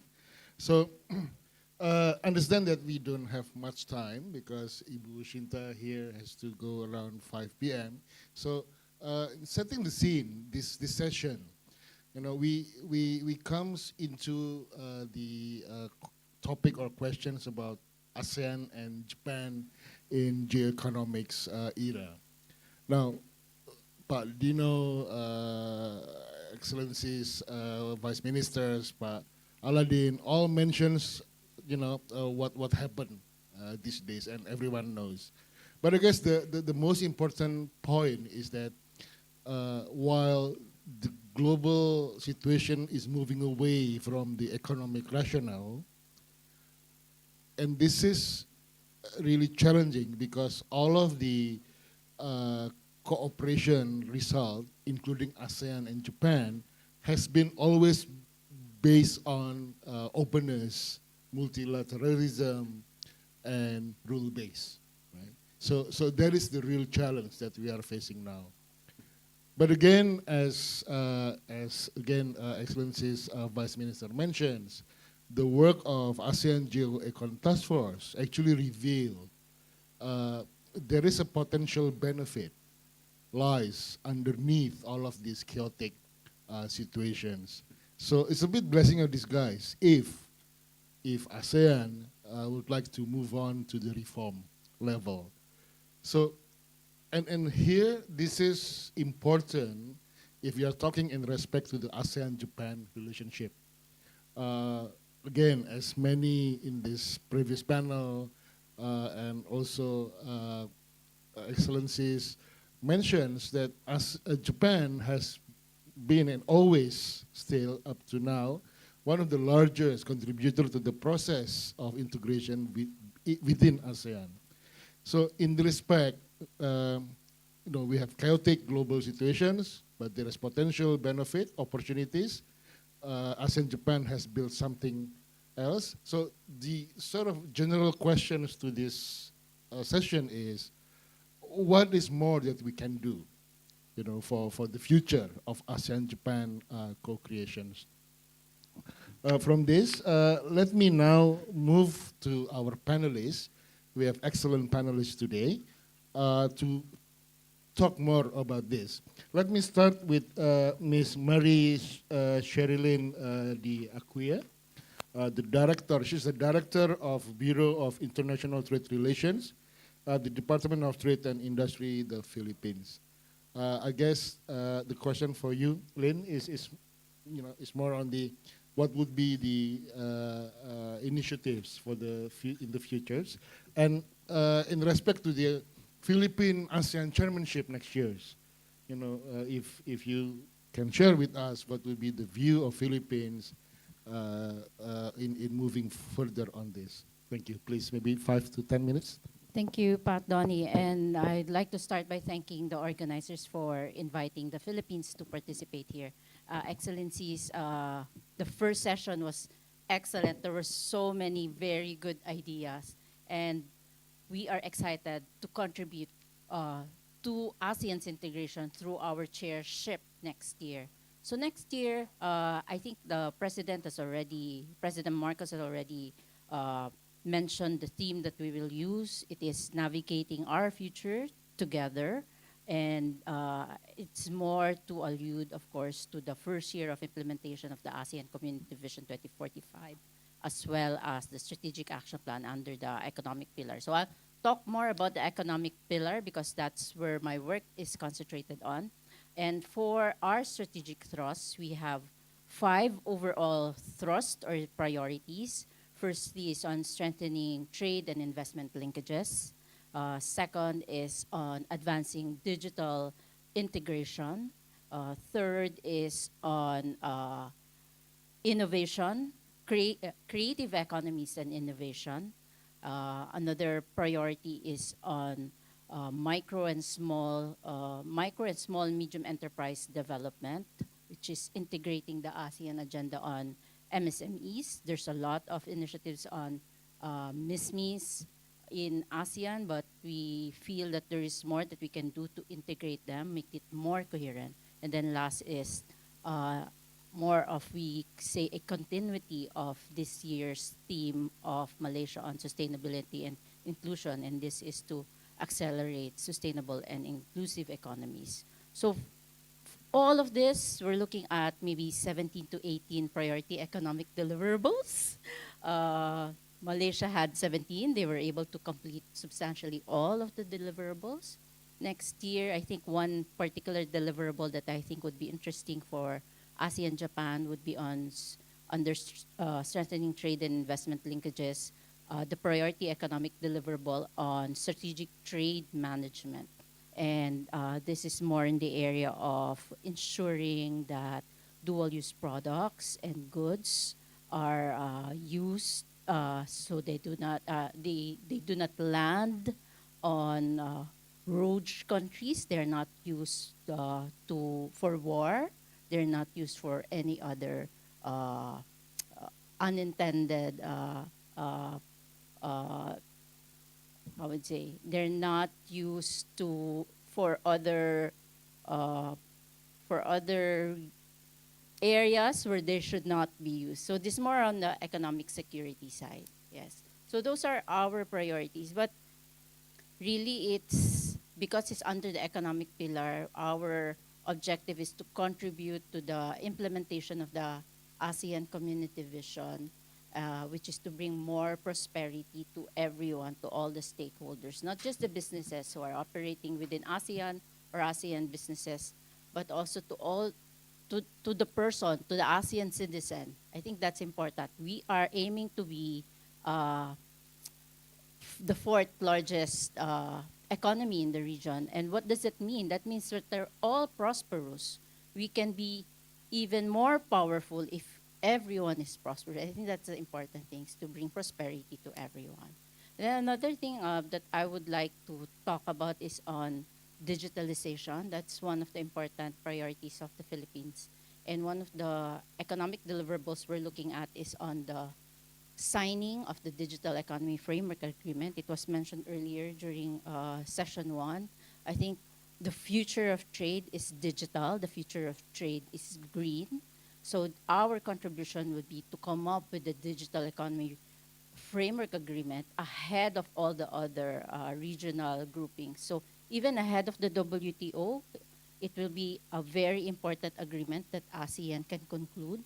It will set very high standards to protect consumers, to ensure that data flows are protected, that they are also flow freely, to ensure that digital payments also are very connected, they're interoperable. So many areas. Another important part of the DEFA would be on talent mobility and training.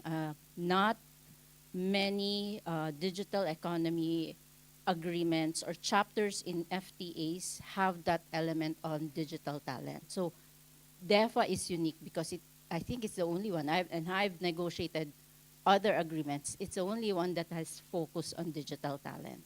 So that's important. And especially because ASEAN has a very young population, very mobile. I see the audience here, they're very young people. All of you were probably, digitally, how do they call it? They like, this is the digital generation. So it's important, especially if you want to work in that sector, to be able to move freely, at least within ASEAN. And then that is just a first part. And then eventually we come up with something wherein all of our digital technology professionals and tech workers can be able to operate anywhere in the world. Yeah. Thank you, Lynn. That's very.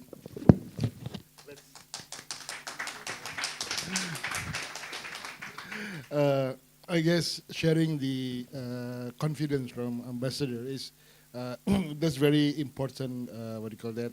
Initiative by the Philippines for the year ahead, especially on the DIVA, the movement of talents. Actually, that's one of the pressing issues in ASEAN these days. Not only in digital, but the first sector before that, semiconductors, is also pressing. Yeah.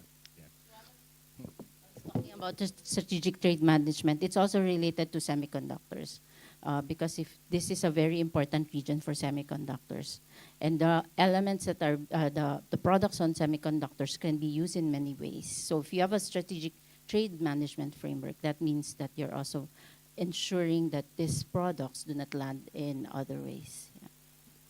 Let's discuss more. So, but let's now move on to our second panelist. We have here joining online Mr. Masuo Kuremura, Special Advisor to the Ministers of MITI for ASEAN and Asia Pacific Affairs, as well as Executive Director of JETRO Asia Pacific regions. Mr.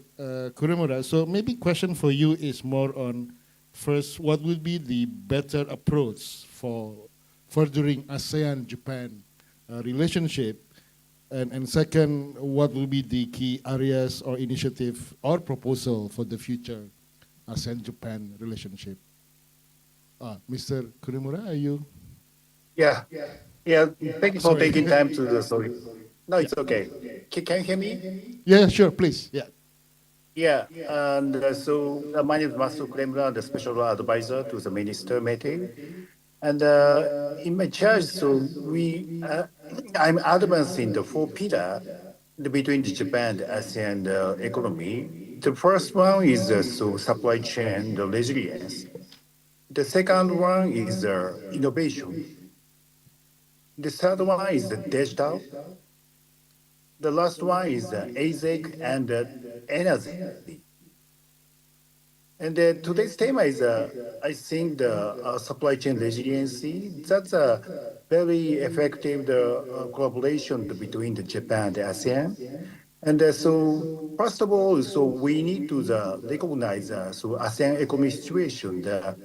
So big power. So U.S. tariffs so influence is a very big impact for the ASEAN industry and the economy, especially the tariff is, so US is very interested in the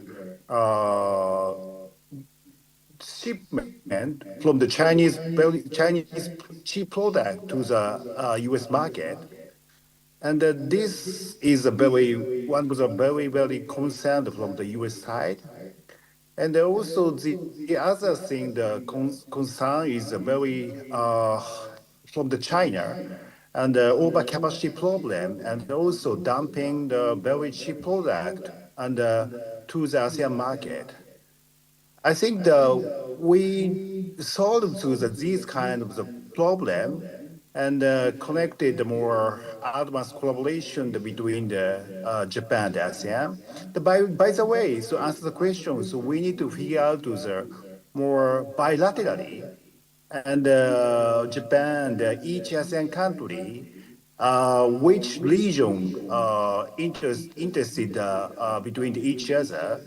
So the Philippines is very interested in semiconductor or AI or automotive is but it's a depend on the country, so that's a very different interest in there. But now Japan is a very still very hard and strong the manufacturing capability, so we can collaborate to the strengthen each other supply chain capability, I think.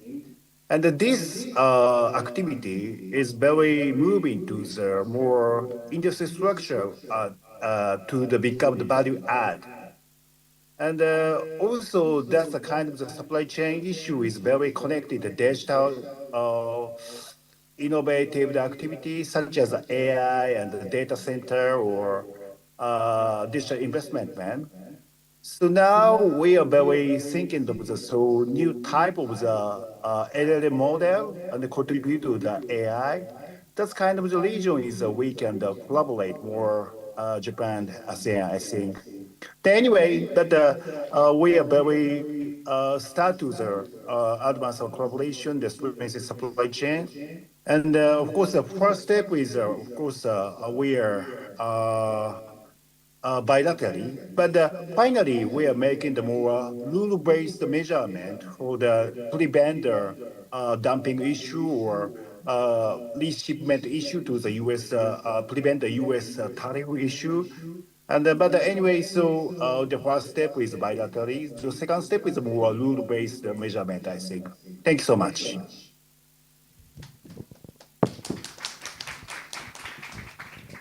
Thank you, Kuromura-san. We will get back to you again for the second round of the discussions. Now, let me invite our panelists, other panelists, Ibu Shinta Kamdani. She's a chairwoman of the Indonesian Employer Associations. So, Ibu, I guess the question is, what will be the initiative for ASEAN-Japan in the future, looking at from the perspective of business? What are the potential in the middle of these chaotic global situations? Yes, thank you very much, and thank you for the opportunity to bring the angle from the business perspective as well. I think when we look at this century, I think the power no longer lies in the capital and commodities. I think it's really more on connectivity.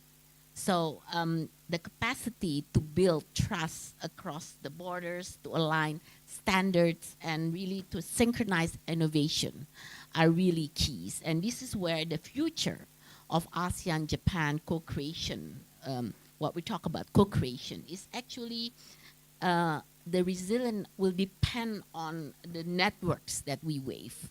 And this is, we talk about technology, but we also talk about people.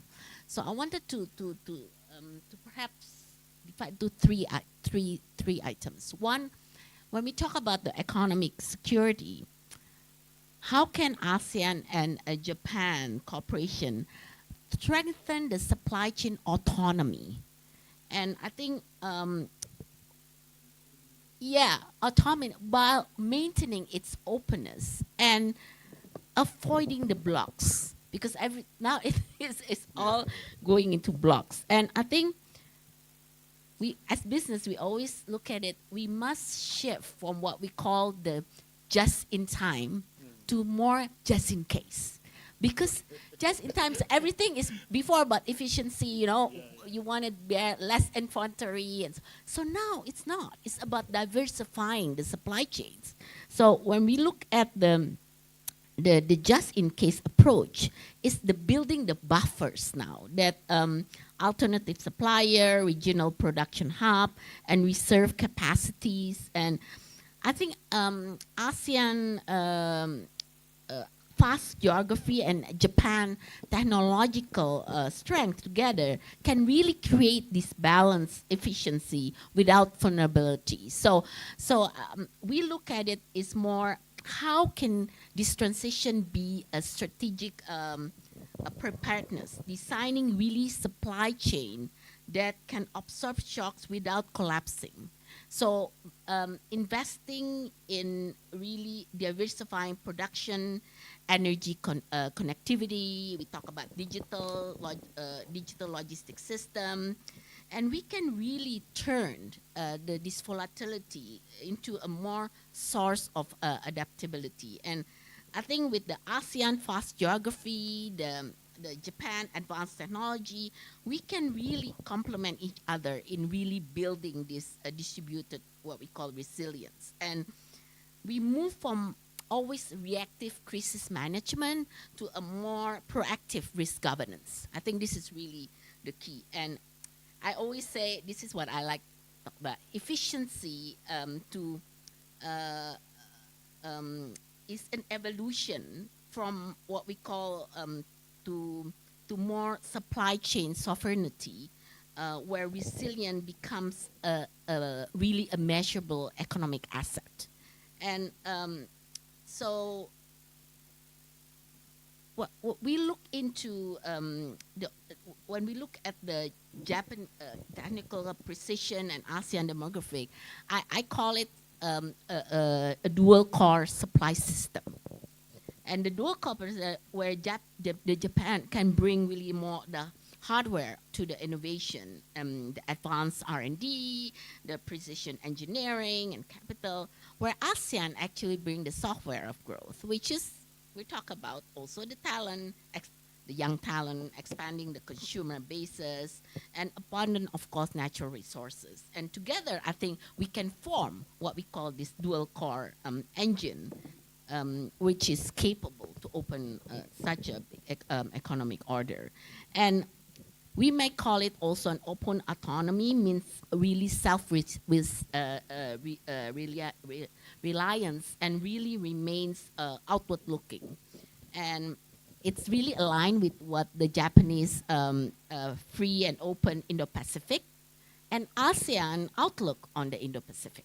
I think this is something that we should look into. And I want to share some number, because quantitatively, I think ASEAN-Japan trade reached $241 billion in 2023, with Japan's standing as ASEAN's fourth largest trading partner. However, the investment side tells a more nuanced story. Japanese FDIs flows into ASEAN fell from 20.4 billion in 2019 to 14.5 in 2023. So this is a decline of 29%. This is something that we need to pay attention, because at the end, the numbers also is important. And I think it's similar trend with Indonesia, which we're talking about ASEAN today. But what I'm saying is the figures also need to show the interest to really pick up the investment appetite. So the second aspect that I want to talk about is really the how can this partnership address both the growth objective and really the security concern about food, about energy, about digital infrastructure, and critical technology. So I think we have to, this is always a talk about intersection between geoeconomics and geosecurity. And as a regional partner navigating, this is really important when we talk about energy transition. I think clearly this is an area we thought, in ASEAN offers contribution on renewable energy. The ASEAN energy outlook clearly defined that renewable acceleration scenario are going quite, it's an important point that we need to look at. And of course, the ASEAN Zero Emission Community that Japan is working on is something backed by a $10 billion Green Innovation Fund. This is definitely a big opportunity that ASEAN countries need to also collaborate on. And when we talk about the digital infrastructure, I think definitely this is also something that is very important, and ASEAN has 680 million people. I think our digital economy project of $1 trillion definitely a big potential. And we have what we call the ASEAN-Japan digital corridors. And this is not just a data highway, but this is also a trust highway. And this corridor could synchronize cybersecurity frameworks, harmonize cross-border data standard, and really protect the supply critical technology. And of course, we talk about DIFA. I think ASEAN with the DIFA, this is also the number has said that it can increase and pick up to about $2 trillion by 2030, big numbers.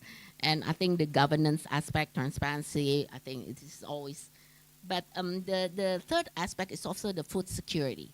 I think this is something that emerging both economic and strategic imperative is important for ASEAN. And I think we talk about access, affordability, and adaptation. But the final things I wanted to share is more on the inclusivity, because we talk about SMEs, and I think the SME part is a very big,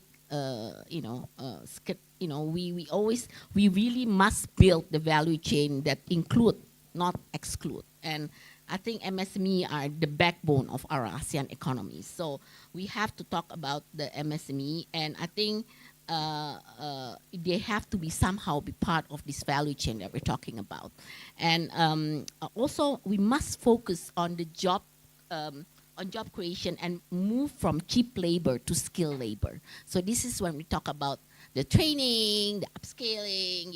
I think this is very important, especially in the digital sector. This is why we're very happy that DIVA is covering this aspect. So I think many things, including, when we talk about, we have to address that ASEAN has inequality, and also not only between countries, but within them. So this is something that needs to be addressed, and I think definitely Japan can look at many opportunities to work together in this area. So I look at those three items are, I think, the main thing that we need to work on.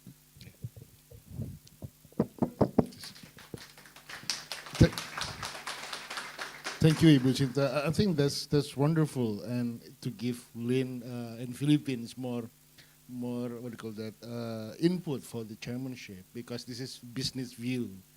So I guess in short, you're telling us that even from the business perspective, now efficiency is not always number one. Right? The security of the input, the security of other aspect of production comes to also the objective. So in other words, business comes with dual objective, and the balance of this is very important. And I guess you are proposing the idea that the future, the co-creation, ASEAN-Japan need to handle this. Now, let me move to Ibu Lin and then Kuremura-san. You mentioned one of the Philippine agenda is this strategic trade management. And Kurumura-san was saying autonomy in supply chains. I guess this all converge. So we are saying efficiency and security, there is trade management, and there is supply chains autonomy, independency, right? So this looks like that's the general theme for the futures. So strategic trade management, will it cover all of this security issue, like dumping, or how? STM does not cover dumping. That would be under trade remedies. But I think it's an important issue that we have to also considering earlier in the session, in the first session, we said that China's overcapacity, exactly, and then how will economies and countries manage all of these goods that are going to be coming into our economy. So trade remedies are still very important tools that we should use. And then, of course, we have to, of course, follow the WTO agreements whenever we implement this. Yeah. But I wanted to pick up on something that Ibu Shinta mentioned on just in time just in case. And because it's not every day that we get to talk to business sector in this kind of forum. So I wanted to check what should ASEAN and Japan or governments in general do? Because I think big companies are okay. They can handle it. They have the entire departments managing all of this risk and spotting where they should be investing just and all. In fact, I just read somewhere that just before the start of the trade war with China in 2018, there was this U.S. company had invested in a local company because they already saw what's happening. And now they're reaping the benefits because now they don't need to source from China, they're sourcing internally. And then we were also in a meeting with one tech sector, and they were talking about issues in Netherlands and some takeover on, I think you've heard about them. And they were actually benefiting from the opportunities that were lost in that company, and then Philippines, all of a sudden, they're getting some orders. So, but how about the SMEs, the micro and SMEs? How do we prepare them? Because it's not easy to build an entire new supply chain, right? So what do you think we should be doing? That's one big question. And they're not fully informed.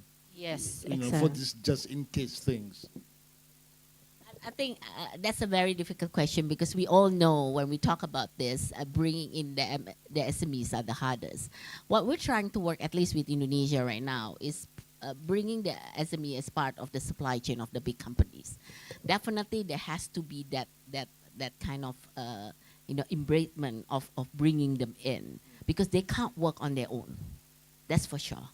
And I think that capability of how you bring them as the part of supply chain of big companies are really key for us in Indonesia.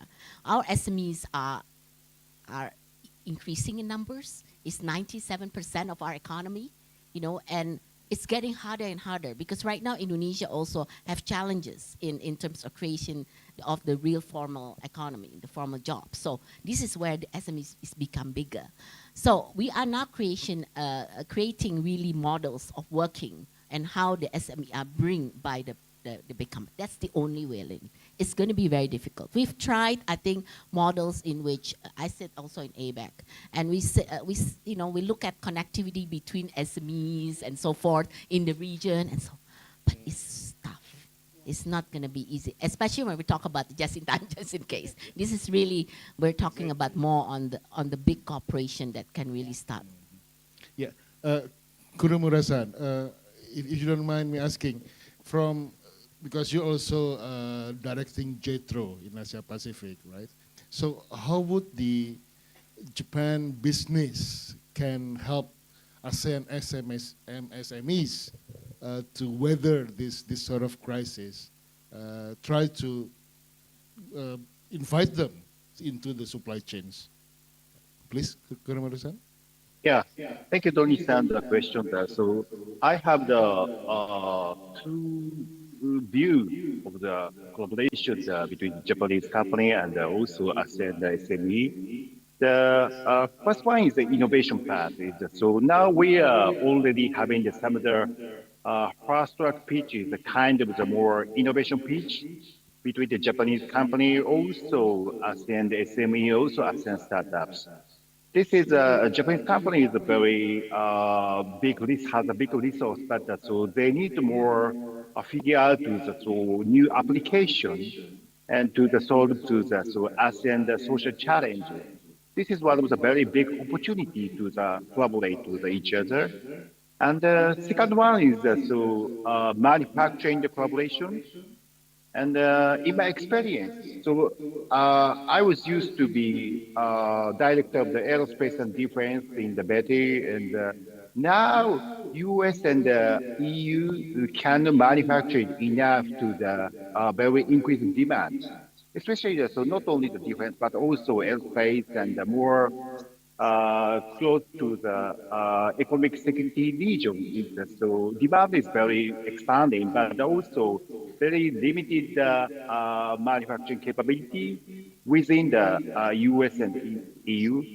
In terms of the Asia and Japan, ASEAN, it's very big opportunity to react these kinds of expanded demand. Yeah. But so Japanese resource is very limited. Also, we need more collaborate with the Japanese company, and also ASEAN SME is a lot of the collaboration.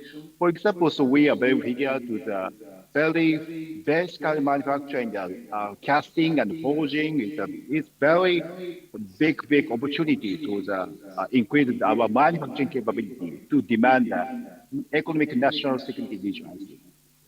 Thank you, Kuromura-san. I guess you bring important point. FDI is needed. That's one. And Ibu Shinta also mentioned it's declining. So somehow we have to rebound that back. Second is this connection between foreign firms and local firms if we want to engage SMEs. So maybe, and then you mentioned networks is more important these days, right? So maybe, and Philippine chairman should also have inclusivity, right? SMEs. So maybe that could be something. Or do you have any view on that? But for us, inclusivity is not just about micro and SMEs. Yeah, and I'm going to go beyond the economic pillar already. It's also about other stakeholders, marginalized group, the youth, and people in rural areas. So connectivity is very important. And how do we all bring them together, make sure that they're enjoying the benefits of trade? I think one thing is, we were discussing earlier at session one on trust. There's a lot of distrust against globalization and trade. And it's nothing new. It's not, I mean, it's been there for a long time. But with the crisis that's happening in the past 5 years, I think there's even a higher distrust against globalization and trade. There's more of, there's also rising, and because of that, there's rising protectionism. Because, you know, at the people level, you know, talking to a citizen, why is he distrustful? Because of all of this, because maybe because of jobs. They're thinking, they're worried that there might be jobs lost, there might be decreases in income and all. And then that brings up to the level of their politicians who react, and then it becomes a policy and all. So all of this is leading to countries becoming even more inward looking. So we have to address, I think, the element of distrust. And unfortunately, those who are benefiting from trade or from globalization are not very, you know, they're not really talking about it. That's one of our complaints in the Philippines. The businesses who are benefiting, they're not really talking to people, they're not extolling the virtues of open economies. And we need more of that. We need more stories on the successes, on the contributions to the improvements in economic growth, the improvements in our quality of life. We need to have this story shared. That way we can also address a lot of misinformation. Yeah. Okay, thank you. I guess we are, the organizer also already signaled me. So let me invite Ibu Sinta and Kuramura-san for final remarks. Yeah, I just want to, because I think the whole theme today is also bringing initiatives, right, on how ASEAN-Japan moving forward on the next phase. I think I wanted to highlight the 4 items, right? The ASEAN-Japan Resilient Funds, the ASEAN-Japan Digital and Data Compact, and the third is the ASEAN-Japan Green Transition Corridor, and the fourth aspect is the people-to-people resilience network. That's very important. This is what I think very, very key when we talk about the resilience funds, especially because this is we have larger pool of blended finance that we can amplify. And this is really, really key because they're the 3 catalytic missions, you know, in how de-risking supply chain diversification, scaling regional startups, and innovation, we're talking about that, financing MSME decarbonization. This is all very, very key. So I wanted to really highlight this because I think there's so much things that we can do on the ASEAN-Japan, but really focusing on some of this area that I believe, you know, will be key in forward. And at the end, it's always the government make all this, initiative, but it's the execution, right? At the end, the execution, that's what's important, and this is where businesses come in. Exactly. And this is where the ASEAN business, I mean, we talk about bilaterally is so much easier. When we talk about ASEAN, each country has also their own interest in mind. So when we want to support a program, we want to ensure that program will work for each respective countries, right? So this is, I think, the key. I think that this is why I also believe the people-to-people resilient network is very important. I just want to touch that very quickly because I think, the mechanism or like joint academic industry mobility program, startup mentorship network. We started Philippines, we're going to connect regional capture or center of excellence. We talk about things like that. So those are really key as well. And I think from businesses, we look forward to really be engaged on the ASEAN level business to start driving and how some of the initiative can happen. Thank you. Thank you, Ibu. Kurimura-san, can I invite you for your final thought or remarks on the topics? Thank you for Donnie-san, and I'll repeat what so I would just say to that it is very good timing to the strengthen the collaboration between the Japan and the ASEAN. And I already mentioned the four pillar and the supply chain resiliency, digital, and innovation, and also so energy and transition. And but this is very important thing is the so of course the U.S. tariff and the Chinese overcapacity problem is so we are considered this.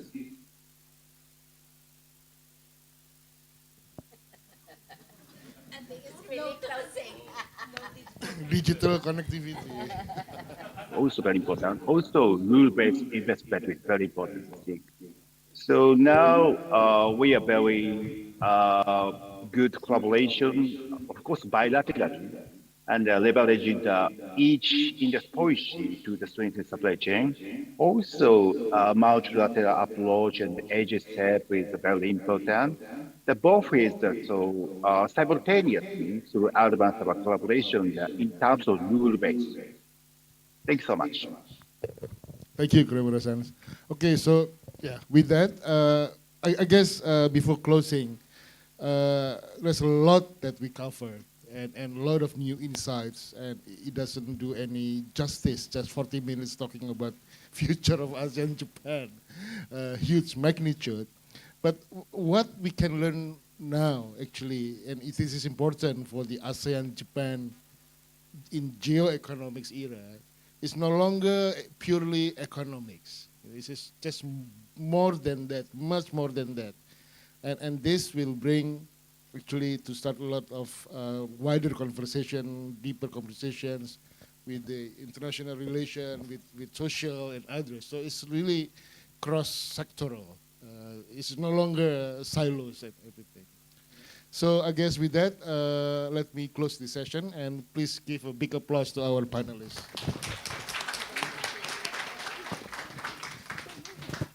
Thank you very much to our distinguished speakers and our moderator for the dynamic and forward-looking discussions.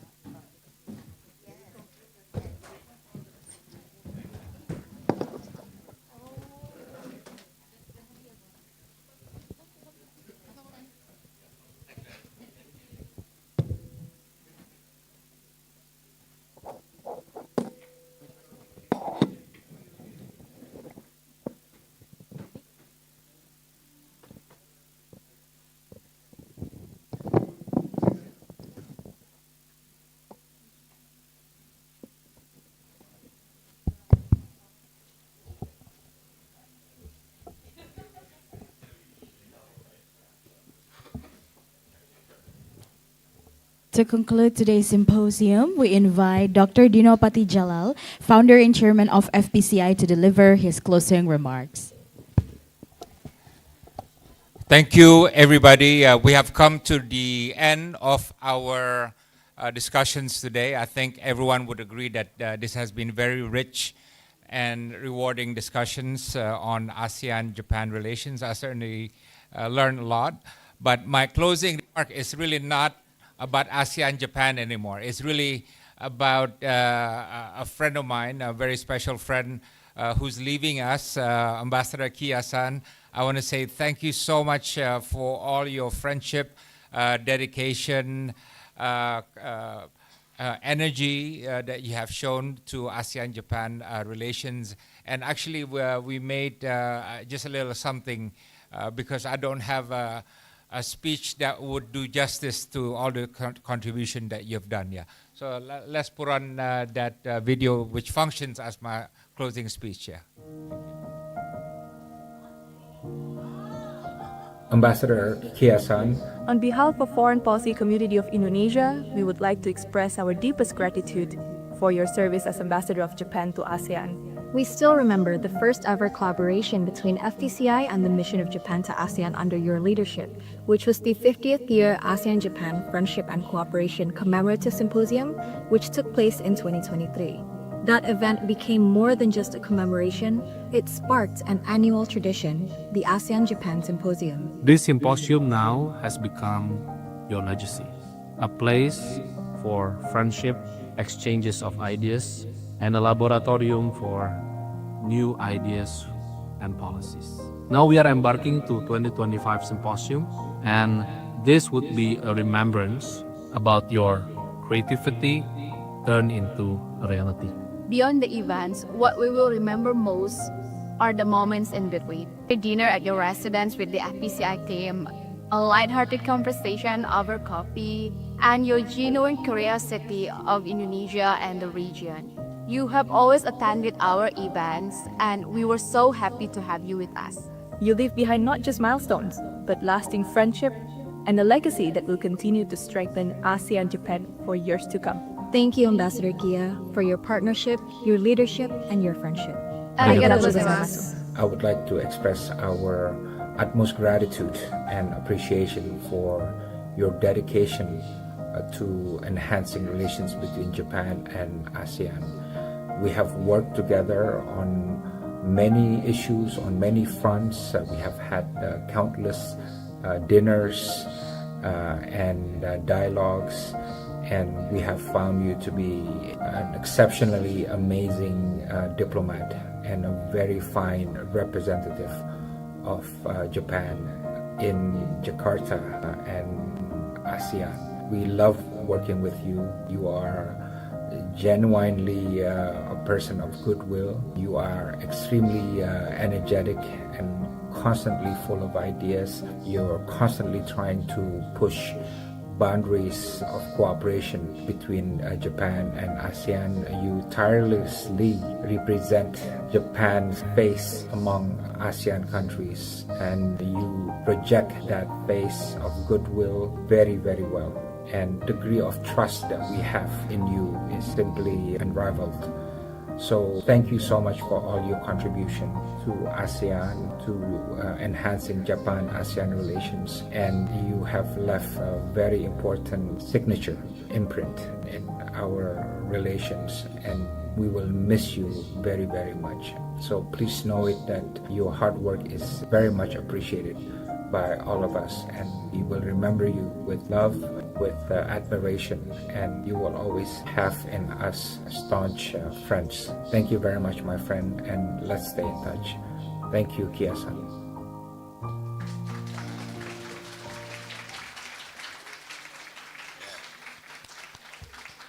Thank you, and it's a pleasure for me to be your wife in giving birth to the ASEAN-Japan Symposium. So thank you, and now I invite Ambassador Kia-san to conclude and say a few words. Thank you.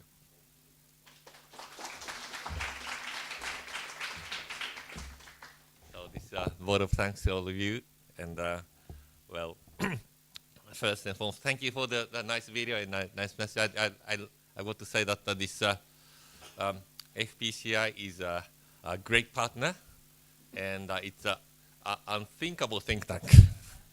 This is the only unique think tank which can mobilize 10,000 people for this well, think tank event. I think it's really, I was amazed.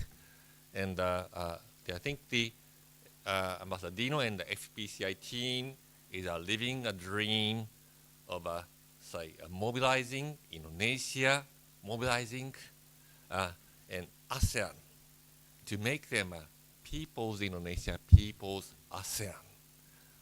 You know that FPCI is making a bold step toward organizing this the People's ASEAN Initiative event.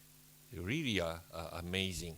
So FPCI is living a dream, and my takeaway from today's symposium is the value of ASEAN. Value of ASEAN. Toward the end of the session one, all the comments were really highlighted how precious, important ASEAN is, not only for the ASEAN, but also for the world. And I think Professor Ono said, go global. That's one of the three pillars toward the end. And I think that's very important. I have always a passion to just contribute or scale up. Japan tend to just make quite a delicate model, but the scale up is something which is really good for the world. I think as FPCI is living a dream of a people's ASEAN. Maybe I'm dreaming ASEAN, Japan, working together for peace and prosperity and happiness of the world. Thank you very much for all the cooperation.